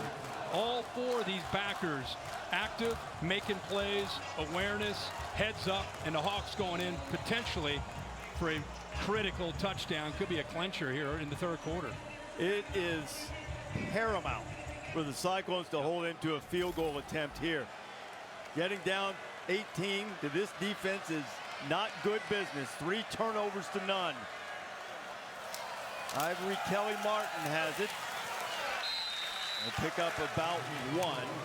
He's stopped by Hummel and Peterson. We just talked a lot about the Iowa linebackers, and this is where back into a corner, Iowa State's linebackers, led by Mike Rose, 23, Orion Vance, Jack Hummel. These guys now have got to step up. You know, you need a play. You need something to turn this thing around, and you got to rely on your leaders to do that. And they've got plenty of them. Rose is the Big 12 Defensive Player of the Year. Petras to the end zone. It's Jones out there, but he was a little too far. I'll tell you what, this Charlie Jones is dangerous, man. I mean, again, I like to refer to Charlie Jones as that backyard football guy. Grew up playing backyard football, just runs out of space, but he lays out. Want to look at it right here, right into your family room. Oh goodness! Oh, the ball got through his hands. But I mean, it was the cuticle of the toenail. I didn't realize if he would have held on to that ball, he actually got his right foot down. My goodness, what a performance so far today. Getting up against the play clock here. Kirk Ferentz yelling, running, get a timeout. Charge timeout, Iowa. They're first. A 30-second timeout. 30-second timeout here for the Hawkeyes. Coca-Cola Zero Sugar is a proud sponsor of ESPN College Football. Tweak the formula a little bit. You can try new Coca-Cola Zero Sugar. Happy to be working with them, and there might be some celebratory beverages lifted in Iowa City if this score holds up. 21-10. 3:41 to go in the third quarter. You mentioned not giving up a touchdown, which would be obviously big trouble going down 18 in 3 possessions. You hold them to a field goal, you're still right there within a couple possessions. So it's a big 3rd and 9 for both teams, but especially for Iowa State's defense. I'm going to hit you something quickly here. We talked about making the plays to win the game. Iowa State, they've outgained Iowa, they've outrushed them, and they've thrown for more yards. But the turnovers, mistakes. Yeah, that's the difference. But now the defense trying to be the stopgap on 3rd and 9. Crowd trying to help him. Petras feeling the heat, and down he goes. Uwazurike with a huge sack. Again, Petras taking a sack on 3rd down. They're in obvious field goal range. And now they're going to have to push them back again with the punter. But good job, good effort, really good coverage downfield that time. Eventually, Peterson's able to get in there. But Spencer Petras, as good as he's been, actually going to go for a long field goal. As good as he's been, instead of a very manageable field goal, now a 51-yarder. So now it'll be Shudak trying to reach for a long one from 51 yards out. It is on the way, and it is good. Excellent technique from the veteran Hawkeye kicker, and now the lead is 2 touchdowns. Well, remember the first time he came out, it was a high snap, messed up the timing. Here, a perfect snap, great hold, gets down, and then a flawless execution. Plenty of leg, and the Hawkeyes come up with 3 points. You mentioned the turnovers. 3 turnovers today for Iowa State. 20 points from Iowa. So it's not just that they've turned it over, it's the fact that we've seen the Hawkeyes turn those turnovers into production. Well, a guy who just knocked through that field goal, his dad Jeff was a place kicker here at Iowa State. Now he's making some hay on his dad's old stomping grounds, Holly. Well, that's right. I was just thinking the only Iowa State fans in the building right now that were happy about that field goal is his dad. Of course, his dad is an Iowa State fan the rest of the year. His name is Jeff. He was a terrific kicker here for the Cyclones, and Caleb is a super senior. He's waited 6 years for this opportunity, and he finally got to do it right here in front of his dad and mom, in front of their hometown crowd. Oh, Holly, it was really, when you get back-to-back turnovers like that, obviously to scoop and score, you have to pay the second one off with some points, or you risk allowing Iowa State to continue to believe. But still a 2-possession game.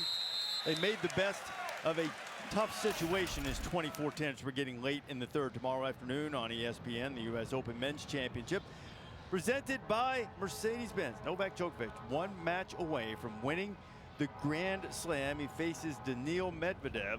Coverage begins at 3 o'clock Eastern time on ESPN, streaming live on the app. Knocking it around. I want to correct myself. Those 3 turnovers results in 17 points for Iowa, not the 20, but still able to turn all 3 of those turnovers into points. Well, it's a lot, and it's bad if you're Iowa State, no matter how you slice it. Direct snap to Brees Hall. Hall trying to make up for that earlier fumble, and he is running with abandon up across the 40-yard line before Jack Kerner gets him on the ground. Good blocks by Sean Foster, some linemen downfield, but just a tremendous effort by Brees Hall. A little bit more urgency now from Purdy in this Iowa State offense down late in the second half. All patient, got by a couple of Hawkeyes who were in the backfield. Kerner had to stop him again in the secondary. There's not just patience, but how tough of a runner he is, pulling through some arm tackles and getting positive yards. I'm sure he's frustrated with himself after that last turnover where Iowa scooped it and put it into the end zone after that fumble. If they can answer the defensive stand, forcing Iowa to settle for a field goal. They're right back in it here. Only 2-possession game. Now Purdy needs to go to work. A lot of time, feeling the heat. Brock just has to unload it out of bounds. And this is where the maturity of Brock Purdy is going to have to play for Iowa State. Early in his career in situations like this, just trying to make plays.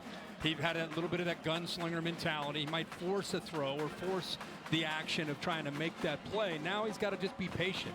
Even though you're frustrated, it's hard to make big plays against Iowa. So you've got to pick your spots with 1:52 and down 2 touchdowns. Zach Van Valkenburg, John Wagner up front. Noah Shannon's made plays. Iowa defensive front, despite losing a couple of starters from a year ago, has been very active and very good, but they can't stop Hall from getting the first down and moving it into Iowa territory.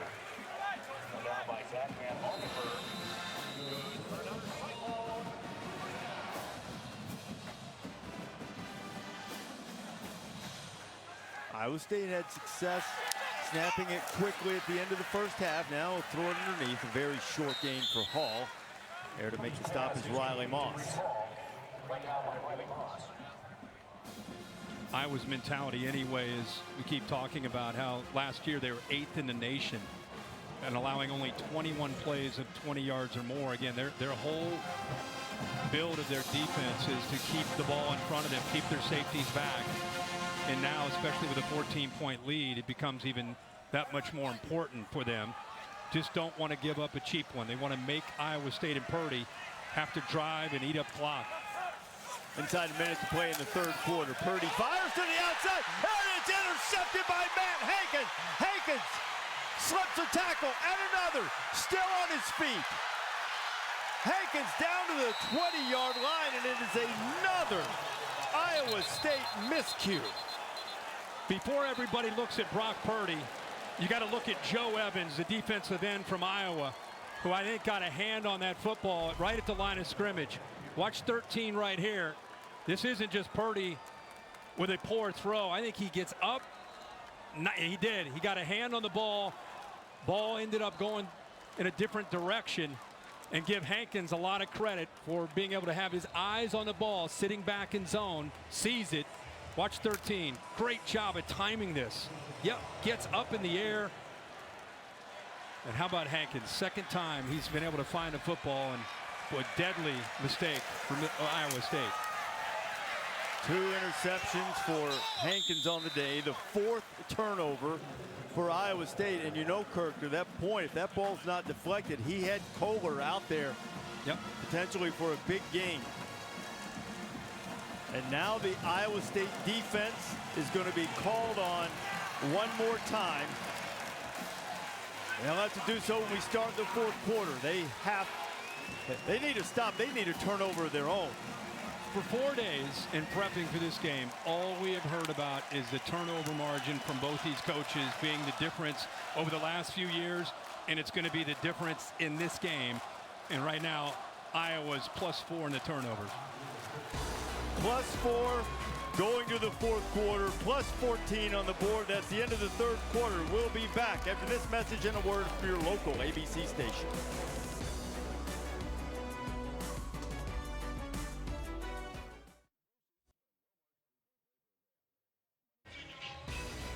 Tonight in prime time on ABC, we'll take you to the Big House in Ann Arbor. Harbaugh and the Wolverines against Washington. Saturday Night Football presented by Capital One. 8 o'clock Eastern Time. It's after our game, available streaming live on the ESPN app. The sun is starting to peek down behind the facade here at Jack Trice Stadium, and the Cyclone faithful hoping as we start the fourth quarter that is not the sun setting on their hopes of ending their losing streak against Iowa. But here goes Tyler Goodson, first down inside the 10, first down and goal for the Hawkeyes. Well, one of their answers to this 3-3-5 stack is put the tight end to the opposite side and work here where they have a free edge. Just stay on your track, stay to the outside, follow that fullback, but look how easily that time Goodson able to get on the perimeter of that Iowa State defense. And look at that block by the big fella. Monty Potterbaum said, "May I show you to your seat, sir?" He's had a ball game now. Got to carry it once, but old school fullback, tight end. Give it to him again. Potterbaum driving down to about the 2. You know, in film, when they watch this as a team, every time he gets a chance to get his hands on the ball, I bet the whole room goes crazy. I mean, he's out there as a selfless blocker, just out there. If you accidentally hand him the ball, it's just a bonus for him. And a neck roll on. I didn't even know they still made neck rolls in 2021, but this guy's got a neck roll. Hey man, this dude in high school, he was all state in wrestling, baseball, track and field, and football. Oh, of course, the state of Iowa. You know he is. What did Dan Gable do with that guy? Second and goal. Iowa State defense still fighting for everything they have. Zach Peterson, Isaiah Lee stopping Goodson.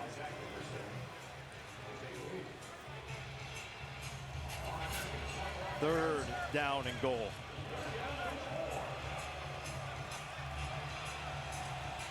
Cyclones desperately need not only a stop, but something big to happen. And they force a mistake of their own to keep Iowa from getting anything here. Charlie Jones been making a lot of plays. There he is in motion.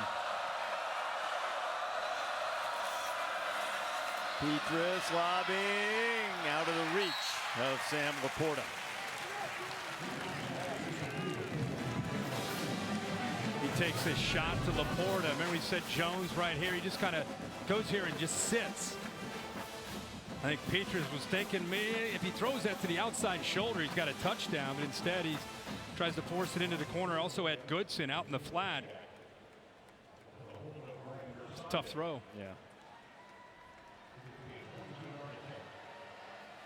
But at least from Petrus's perspective, he allowed them to end the drive with a kick attempt. 22 yards, and Iowa tacks on 3 more, and now the lead is 17, and the situation dire for the Clones.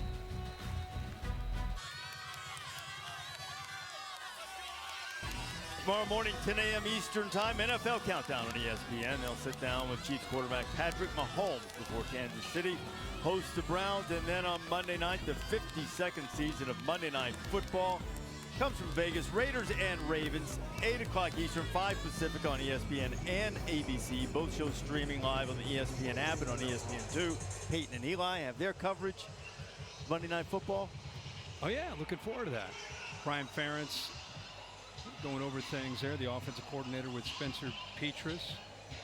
No, that quarter, the third quarter, Iowa gained -6 yards and outscored Iowa State 10-0 because of those turnovers. It's hard to do now. Yeah. -6 and 10-0. And they've got 27 points, 158 total yards, yet because of the turnovers in the defense. Yeah, Hankins has been big today with a couple interceptions. That was early in the game. This fumble was huge. Jacobs knocks it loose. Jack Campbell, his partner, middle linebacker, picks it up. Another linebacker, Seth Benson, with an interception off the tip pass by Joe Evans. There's that man, Matt Hankins, another interception, his second of the game. Remember last week it was Riley Moss with 2 for pick sixes, and today it's been Hankins with 2 interceptions, the other corner. The new quarterback in the game for Iowa State. They have turned to redshirt freshman Hunter Deckers, a left-hander from Howard, Iowa. Multi-sport athlete. Let's see if he can find a little something. Brees Hall breaks one tackle, gets back to the line of scrimmage. Holly, what do you have on Brock Purdy? Well, guys, this has been brewing for the last couple of series. We saw Decker start warming up here on the sideline, and the only thing I can see that's wrong with Brock Purdy is they have massaged out his right leg and right calf. He has been limping a little bit, some kind of ointment, but I don't know if it's the turnovers or if he's not 100%, but a new quarterback is a little shocking. Brock Purdy started every game of the last 4 seasons for him except for save 3. There were a couple of occasions as Deckers completes one last year where Matt Campbell did stay with him with some difficult starts, but desperate times, desperate measures. Well, I think at this point at 27-10, you know, with the turnovers, you just kind of pull him to the side and just let him catch his breath and give the next guy a chance in Deckers. I don't think it's necessarily a feeling of long-term how they feel about him. This is just a feel for right now in this game where things just can't seem to go the right way for the Cyclones. You wonder how much of this is just pressing to try to win this game. Deckers is deflected, and it's all but everything expected to see one of those white jerseys and black hats grab that thing and start running the other way, the way the second half is gone. Tell you, man, I mean, we could say whatever we want about Deckers coming in or Purdy. I'm just in awe of what I'm watching right now from Iowa. I mean, they came into Ames, Iowa to play a good team in a rivalry game on the road. And Kirk Ferentz always has a team that runs his system on both sides. Once in a while, they've got some veterans at some key spots. This is that team. The linebackers, the corners, the safeties. This is just a solid defense. They're not going to beat themselves. Very disciplined. Not just today. It's who they're going to be all year. Jones scoops it up on the bounce. Moss gives him a little screen, a little rear end screen to get him around the corner. But there's a flag that's been thrown. Kind of like that screen. It could have been on that, right? Riley Moss looked like he was boxing out. He did.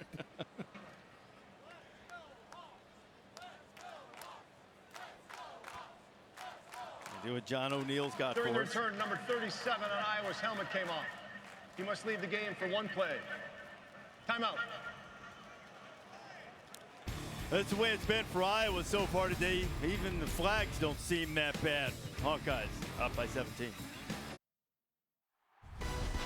College football on ABC is presented by Arby's. We have the meats. That Cy Young Trophy has just taken up residence campus at Iowa, and unless Iowa State mounts a furious rally here, it is going to return to Iowa City. As we take a look at this week's college football rankings brought to you by Allstate. Here's a look at the AP poll. This is the only top 10 game in college football on this Saturday. You say Iowa's almost underrated. Right? I came in here thinking, okay, what they did against a good Indiana team, if they're able to come into Ames and win here, who has a better resume after a couple weeks and how they've looked doing it? I mean, they're a top, again, based on production right now, I think they're a top 4, top 5 team in the AP if everybody's looking at everything based on what teams have done right now. This is the 4th time in Iowa history that they've opened the season with consecutive ranked opponents. Back in 1960, they won those first 2 games. The only other time they've done that, they are now 11 minutes and change away from doing it again after beating Indiana. At Maryland's tricky, Penn State, at Wisconsin's always a tough game. Even at Northwestern, I mean, anytime you go on the road, it's never easy, but they've got a schedule where they'll be favored in a lot of those games. And the system that they run, they're just a tough matchup.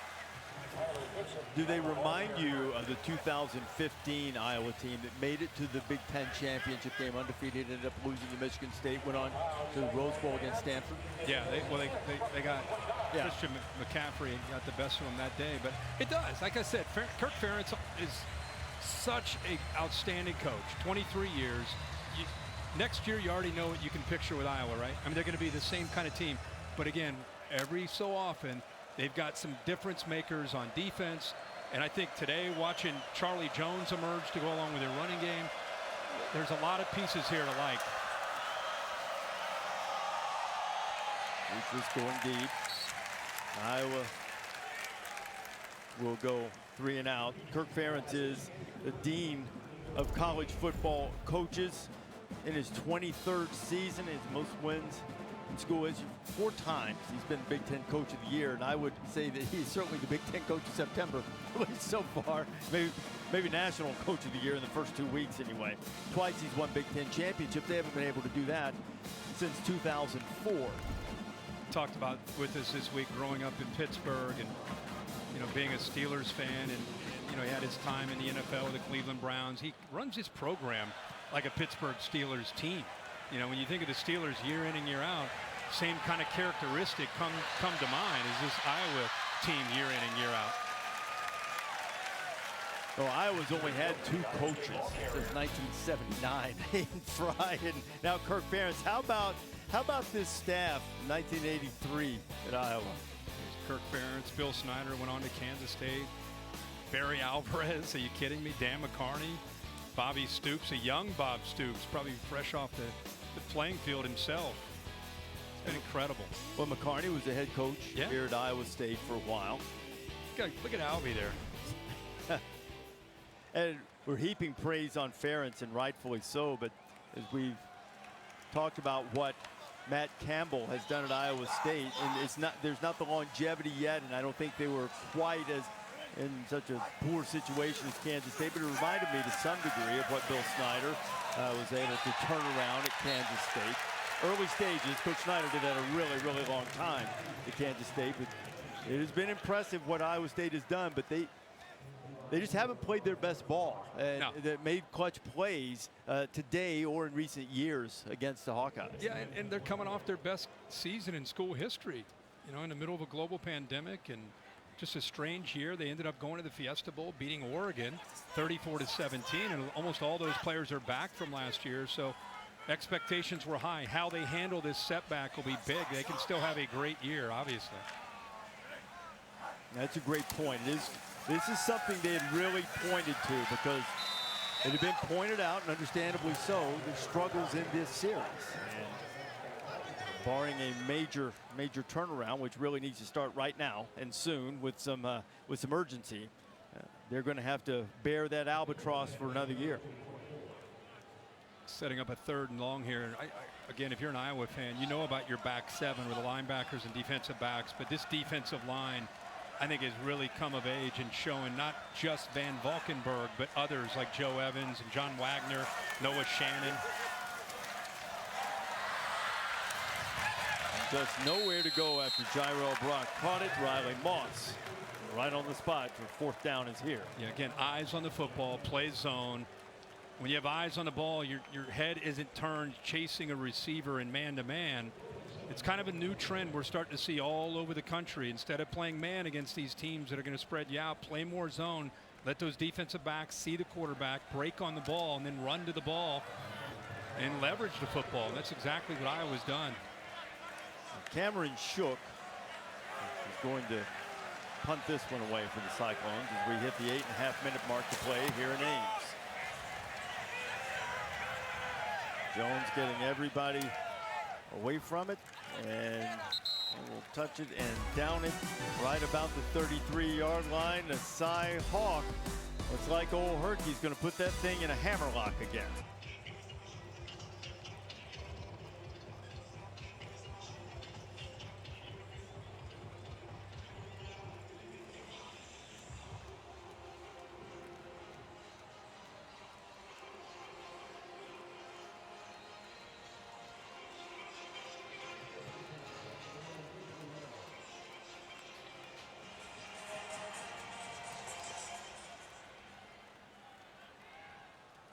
Very good showing from the Buffs in that one, though, guys. But now Haynes King hurt in that game for Texas A&M. See how it changes their offense. Calzada with a bigger arm, but not necessarily as mobile as Haynes King. What about the big fella in the middle, Tyler Linderbaum, today? Oh, he has had a great game. You can see him pushing people around early.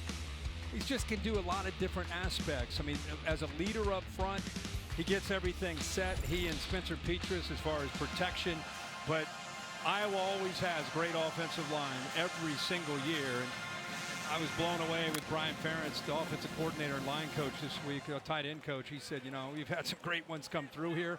Not going to hesitate. This guy's as good as any of them. And I said, man, that's a bold statement with some of the guys you've had. He said, it's the truth. Yeah, he didn't back down from it from a second, Holly.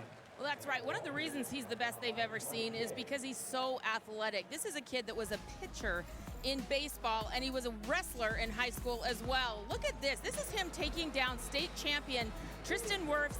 I know Tristan's out there. He played for the Bucks Thursday night. He's going to be so irritated that we showed him getting pinned right here.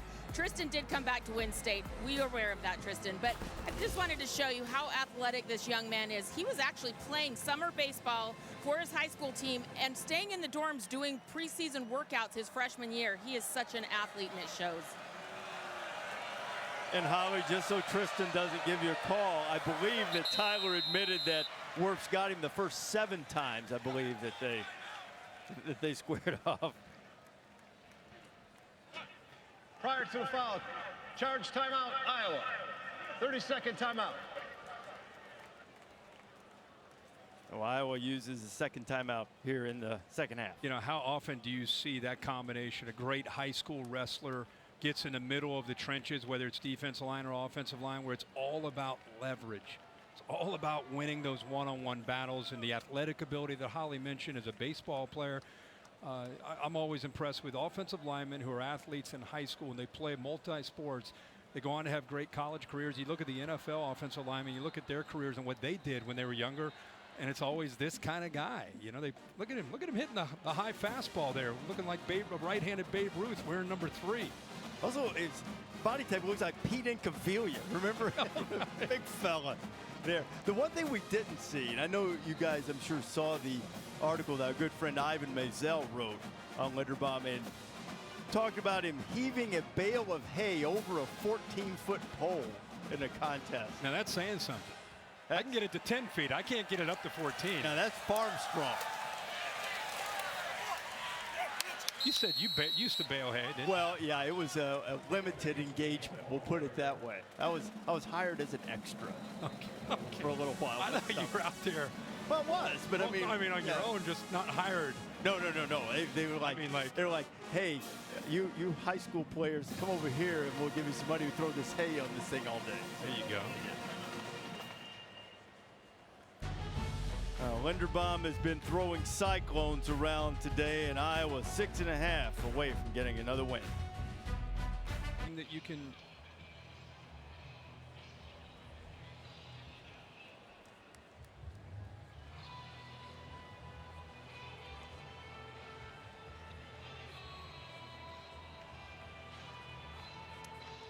And Kevin, Michigan's going to have to compensate for the loss of Ronnie Bell, who had a big day. It was really hated to see him get hurt. But Michigan, Washington trying to bounce back from that loss against Montana. Iowa coming back out. 4th and 4 in punt formation.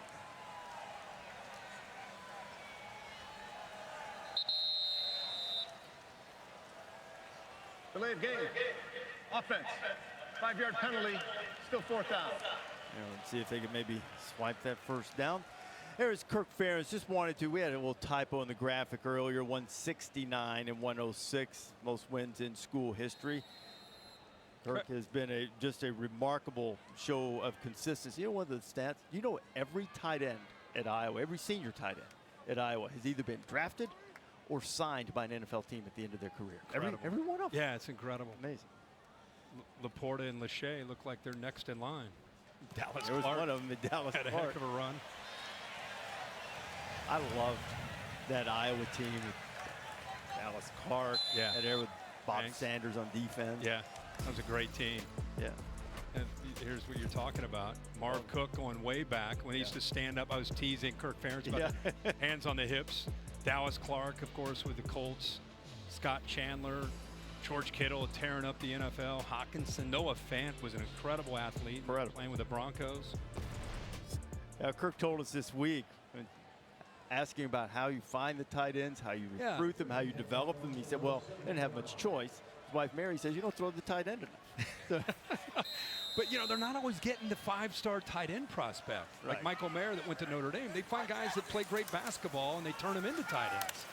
That's what's been amazing is a lot of the guys you just saw, if you went back and watched them play high school football, a lot of them were quarterbacks or a defensive end that they're forecasting what they could be if they get into the weight room and work and learn how to become a tight end. Like Luke Lachey, he was a wide receiver, he was a quarterback, he was a corner. He just happens to be 6'6", so that's a perfect prospect for them as a tight end. Great athlete. Matt Campbell getting some younger players some action. Hunter Decker's in there and fires a strike. We got a big one coming up after us with Michigan and Washington. Everybody's just assuming Washington is not very good because of a loss to Montana. Montana's not a bad FCS team. Washington self-destructed with 3 turnovers in that game. Their quarterback Dylan Morris had 3 interceptions. What gets lost in that game is how great Washington's defense played in that game. And that's Jimmy Lake. He's the head coach, former defensive coordinator. He will bring a team with a chip on their shoulder. I don't know if they're going to win the game, but it will be a team that will be ready to play. Remember, Pac-12, UCLA beat LSU.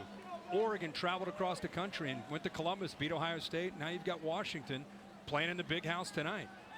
I think, obviously, the turnover is the most disappointing thing for Washington as the flag comes in at that play last week. But the other was really high on their offensive line, and it didn't get a lot done against Montana up front. So that'll, they were challenged this week. Can they do it against Michigan coming up 8 o'clock Eastern time on ABC? Texas and Arkansas are underway. Yeah, Texas and Arkansas. Arkansas's up 3-0. They're early in the second quarter. It's a game you're going to find out. Texas is going to have to earn that. You go on the road against Arkansas. Defense, physical football team. From the previous spot. Automatic first down. I think Bumper Poole, who had like 14 tackles last week, I think he's out for the first half. That's right. For targeting, and he'll be back in the second half. So Barry Odom, defensive coordinator at Arkansas, they forced a lot of turnovers. He's got 20 starters back also from the team from last year. And their head coach, Sam Pittman, is a physical coach, former offensive line coach. And it's just his style is being, we're going to be physical on both sides of the ball. And when you get them at home, it's a tough out.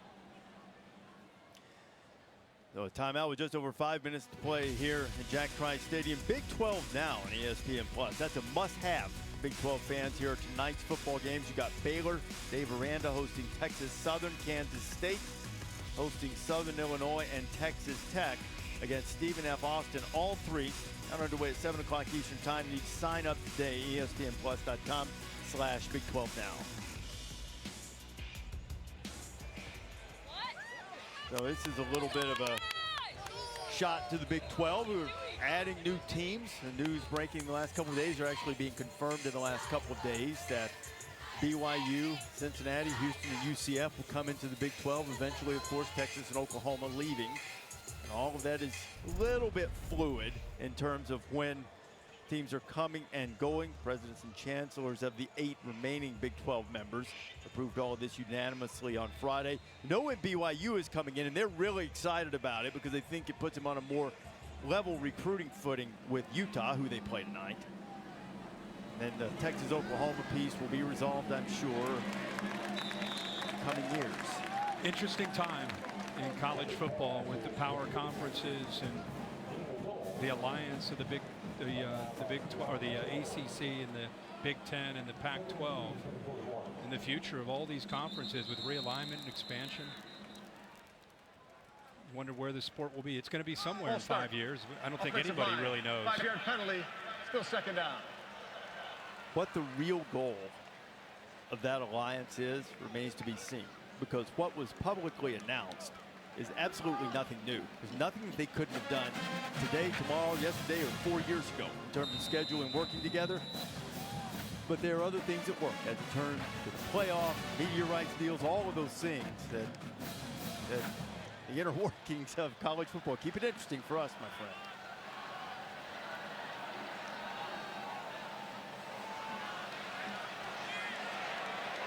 And lefty Hunter Deckers he almost had the third one of the day for Matt Hankins. There is a flag across the way. Offside. Defense number 94. 5-yard penalty. Repeat second down. Well, I know Matt wanted to hang on to that, but if he had to give back his third interception of the day because the defensive lineman jumped into the neutral zone. Had some huge plays today. Last week against Indiana, it was his fellow corner Riley Moss. Today it's been Hankins, and really the whole Iowa defense has just been outstanding. Tariq Milton reaching up and making that grab as we take a look at what Hankins, a senior from Louisville, Texas, has done. Yeah, it was last week the corner Riley Moss, and today it has been Hankins. That was a pick early, and then this one he almost takes back for a touchdown, but two big interceptions, part of a total of 4 turnovers that they've been able to come up with to turn into 20 points. There's Hunter Deckers, who replaced Brock Purdy, and he gets it out of the backfield and gets it to Eli Sanders, a freshman from Oceanside, California. Iowa State continuing to fight. Good effort that time. Lowers the shoulder there by Eli Sanders, the true freshman. That's what you want to see. Just keep competing. Week 2 of the season. Disappointing loss, down 17. This is a program with stability under Matt Campbell. As Deckers throws for the end zone, and it's grabbed by Milton. Under 3.5 to go, and the Cyclones put another touchdown up. How about Deckers? Plenty of time, but works himself all the way from the right. Looks like he was trying to find his big tight end, Kohler, and he's covered. Everything's covered to the right. He comes all the way back. This is his 4th option. He finally finds Milton for that touchdown. Milton Kirk was banged up a lot last year, but you recall at 19, he averaged over 20 yards a catch. He's a big play threat for the Cyclones. Extra point up and on the way, and it's good. And it is a 10-point game. See if Iowa State can somehow find a way to snag an extra possession here. They do have a couple of timeouts. And they have, even though they have gone to backups, changed quarterback, freshman running back in, some backup receivers have played and caught passes. They've continued to fight here. It speaks well for the character. Well, again, we kind of had this with Ole Miss playing Louisville, and Louisville, they were down big. It's just early in the year. Anytime you're early in the year, you have a disappointing loss. You'd love to see as a coach, you're going to go back and watch the film, and you're going to find guys that are taking, well, we lost, and kind of give up. You don't want to see that. So the fact that Iowa State, you shouldn't be surprised, a Matt Campbell team. That's what you expect them to do. But it's a huge win for Iowa. Yeah. Not a lot of offense, but complimentary football from the Hawkeyes today. So let me ask you this. Iowa took control after those turnovers. What message do you think it sends from Campbell that he put so many of those young players into this game rather than sticking with the older guys, of seeing how they would fight back? I think it's about giving other guys an opportunity and finding out. A lot of these guys. Oh, here we go. They've got a real chance. That might be a microcosm of how frustrating this day has been for Iowa State. Once the ball got away from Reganey, Iowa State was there for the take. They're right there. Flags out. Ugh, just got past Kohler somehow. Yeah, Kohler, the big tight end, looked like he had a chance to come up with it. We do have a flag anyway. Let's see what this is about.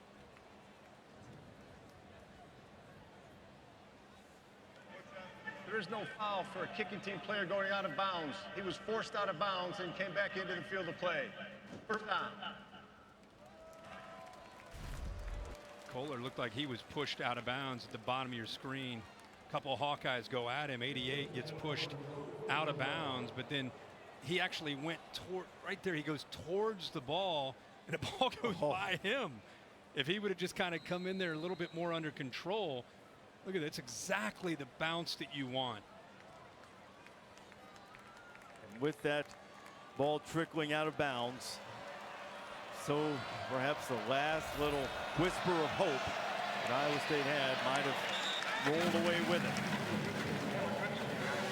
Well, to your point, though, I think when you're going through a game, it's almost like a hockey game where the goalie's having just one of those games. He's a great player, maybe an all-star, but he just not having it in a playoff game. You see him get taken out.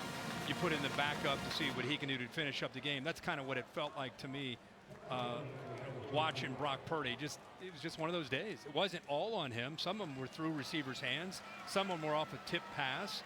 It was more than anything to just try to change up the mojo, you know. And Deckers actually leads them down to a touchdown drive, 71 yards, goes 5 for 5. And Goodson picks his way down to about the 44 as the clock winds toward 2.5 minutes to play. Third down coming up here for Iowa. Just continue to go back to the turnovers, just being the difference in this series over the years and being the difference again today. Both coaching staffs knew that field position, turnovers, and special teams ultimately would be a big factor in the game. And you think about the job that Iowa's done today, not just with the 4 turnovers and the 20 points off of that, but Torrey Taylor, the punter, pinning Iowa State off and inside their own 10-yard line. I think he did it 4 or 5 different times today. That's really the difference in the game, is the special teams and turnovers. Ivory Kelly Martin carries it and is stopped for maybe a loss of 1. I was going to say Iowa has 106 passing yards and 68 rushing yards. So again, I think they called the game based on the way the game flow and the way their own defense is playing. Complimentary football. It's been a hallmark of Kirk Ferentz's team. Let's go back to the studio for a second with Kevin Negandhi.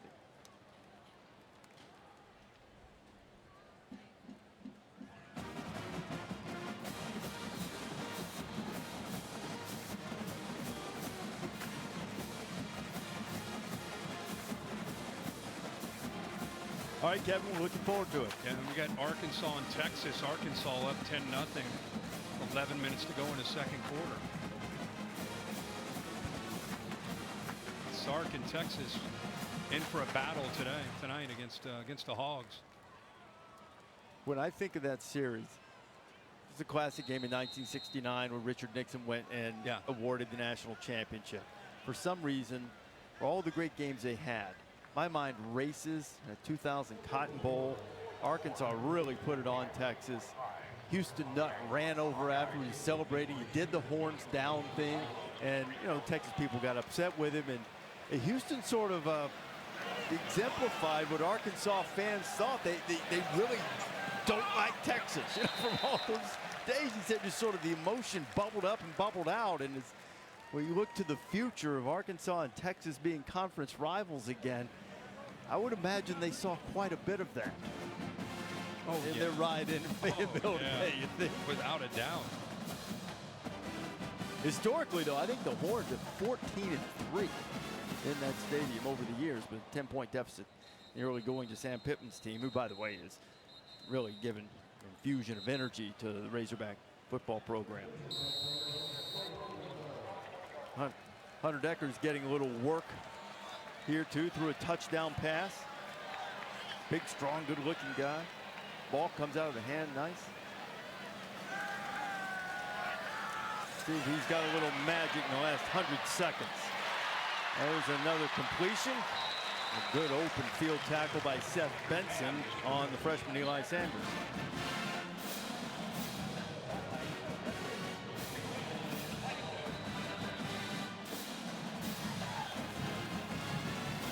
So there's still a lot ahead for Iowa State. They can still be a threat in the Big 12. They've certainly proven that they can play with Oklahoma over the years, giving the Sooners all kinds of trouble, but this is going to be a disappointing one. They'll have to try to find a way to get over quickly. A couple of road trips coming up to UNLV and Baylor in the next couple of weeks.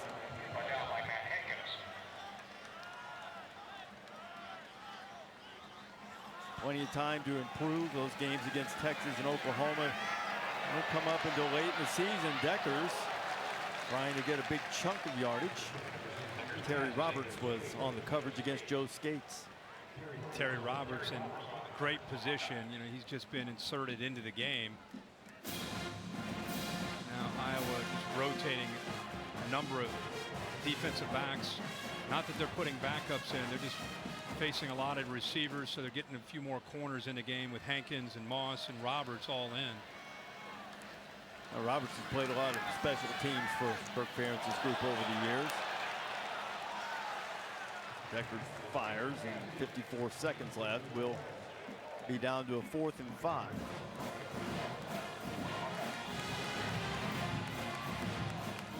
Another win for Kirk Ferentz. 170th victory. Less than a minute in his terrific Iowa career, and perhaps putting the Hawkeyes in position as a legitimate challenger in the Big Ten. Certainly Ohio State still the gold standard despite stumbling against Oregon today. Deckers gets rid of it, and Iowa State will have a few more plays, picking up first down if, depending on what we have on the flag, back to the 30-yard line. Might have seen Van Valkenburg with. Personal foul, roughing the passer. Defense, number 97. That 15-yard penalty will be added on to the end of the run. First down. So that was Zach Van Valkenburg. Here's the penalty. Yeah, he hits him late. Good job of escaping that pressure. You can see how late the hit is, but Knoll does a good job. He's got good speed as a true freshman, but Deckers, that's 4th and 5, keeps his cool, still battling, looks up at the ref like, get 15 more on the back end of that. Oh, okay. Hey, you never know. He's batted down at the line of scrimmage. He scores quickly. Here's Joe Evans from here in Ames. Holly telling us earlier that Iowa State really didn't even bother to go after Joe, though he's a really good player. They knew he was such a huge Hawkeye fan that they weren't going to be able to turn him, and he's had some good moments today for that Iowa defense. He's known as more of a pass rush guy, but today we've seen him out there not just as a pass rusher. He's been out there on a lot of the earlier downs. Deckers flipping it underneath. It's Sanders again. Sanders turns a corner. He's headed toward the first down marker and the out of bounds marker. You know, Reese, you said why not stick with the older guys? I think you put these younger guys in, and it gives them a taste of what this rivalry is all about. Interesting call here by Matt Campbell. Even on a 1st and 10, he's thinking about trying to get the field goal and recover an onside kick with 35 seconds left. Good call. Started fresh. You at least know what you want. Are you on board? Do you like this strategy? You've seen programs start to use it. Are you in agreement with it? You know, I think you have to. You know, otherwise, if you don't, you're just playing, letting the clock run down, and at least give yourself a chance here. But you got to hit the kick. And it's been that kind of day. Last ditch effort goes awry, as so many issues have for the Cyclones today. Andrew Mevis never had a chance. And now Iowa will be able to run out the clock. Now Matt Campbell got to go into this locker room after so much buildup and anticipation and hope of knocking off Iowa. First time he would have been able to do that since he's been the head coach. Another disappointment. Now he's got to go talk to him and have another message about, hey guys, disappointing, frustrating, 24 hours, put it behind us. Whether we win or we lose, we move on to our next opponent. Still have the entire Big 12 in front of us, but he's got to get a veteran team back up and not lose them after a game like this, and I think he will. I don't think there's much doubt about that. Kirk Ferentz controlled this series of late, and his club will capture the rivalry game and the Cy-Hawk Trophy once again. 10th ranked Iowa beating 9th ranked Iowa State 27-17 for their 6th straight win in the series. Our game this afternoon produced by Bill Bonnell, directed by Derek Mobley. Our entire ESPN ABC crew absolutely sensational. For Kirk Herbstreit and Holly Rowe, I'm Reese Davis. saying so long from Ames, Iowa. We're closing in on Washington and Michigan from the Big House tonight. So long, everybody.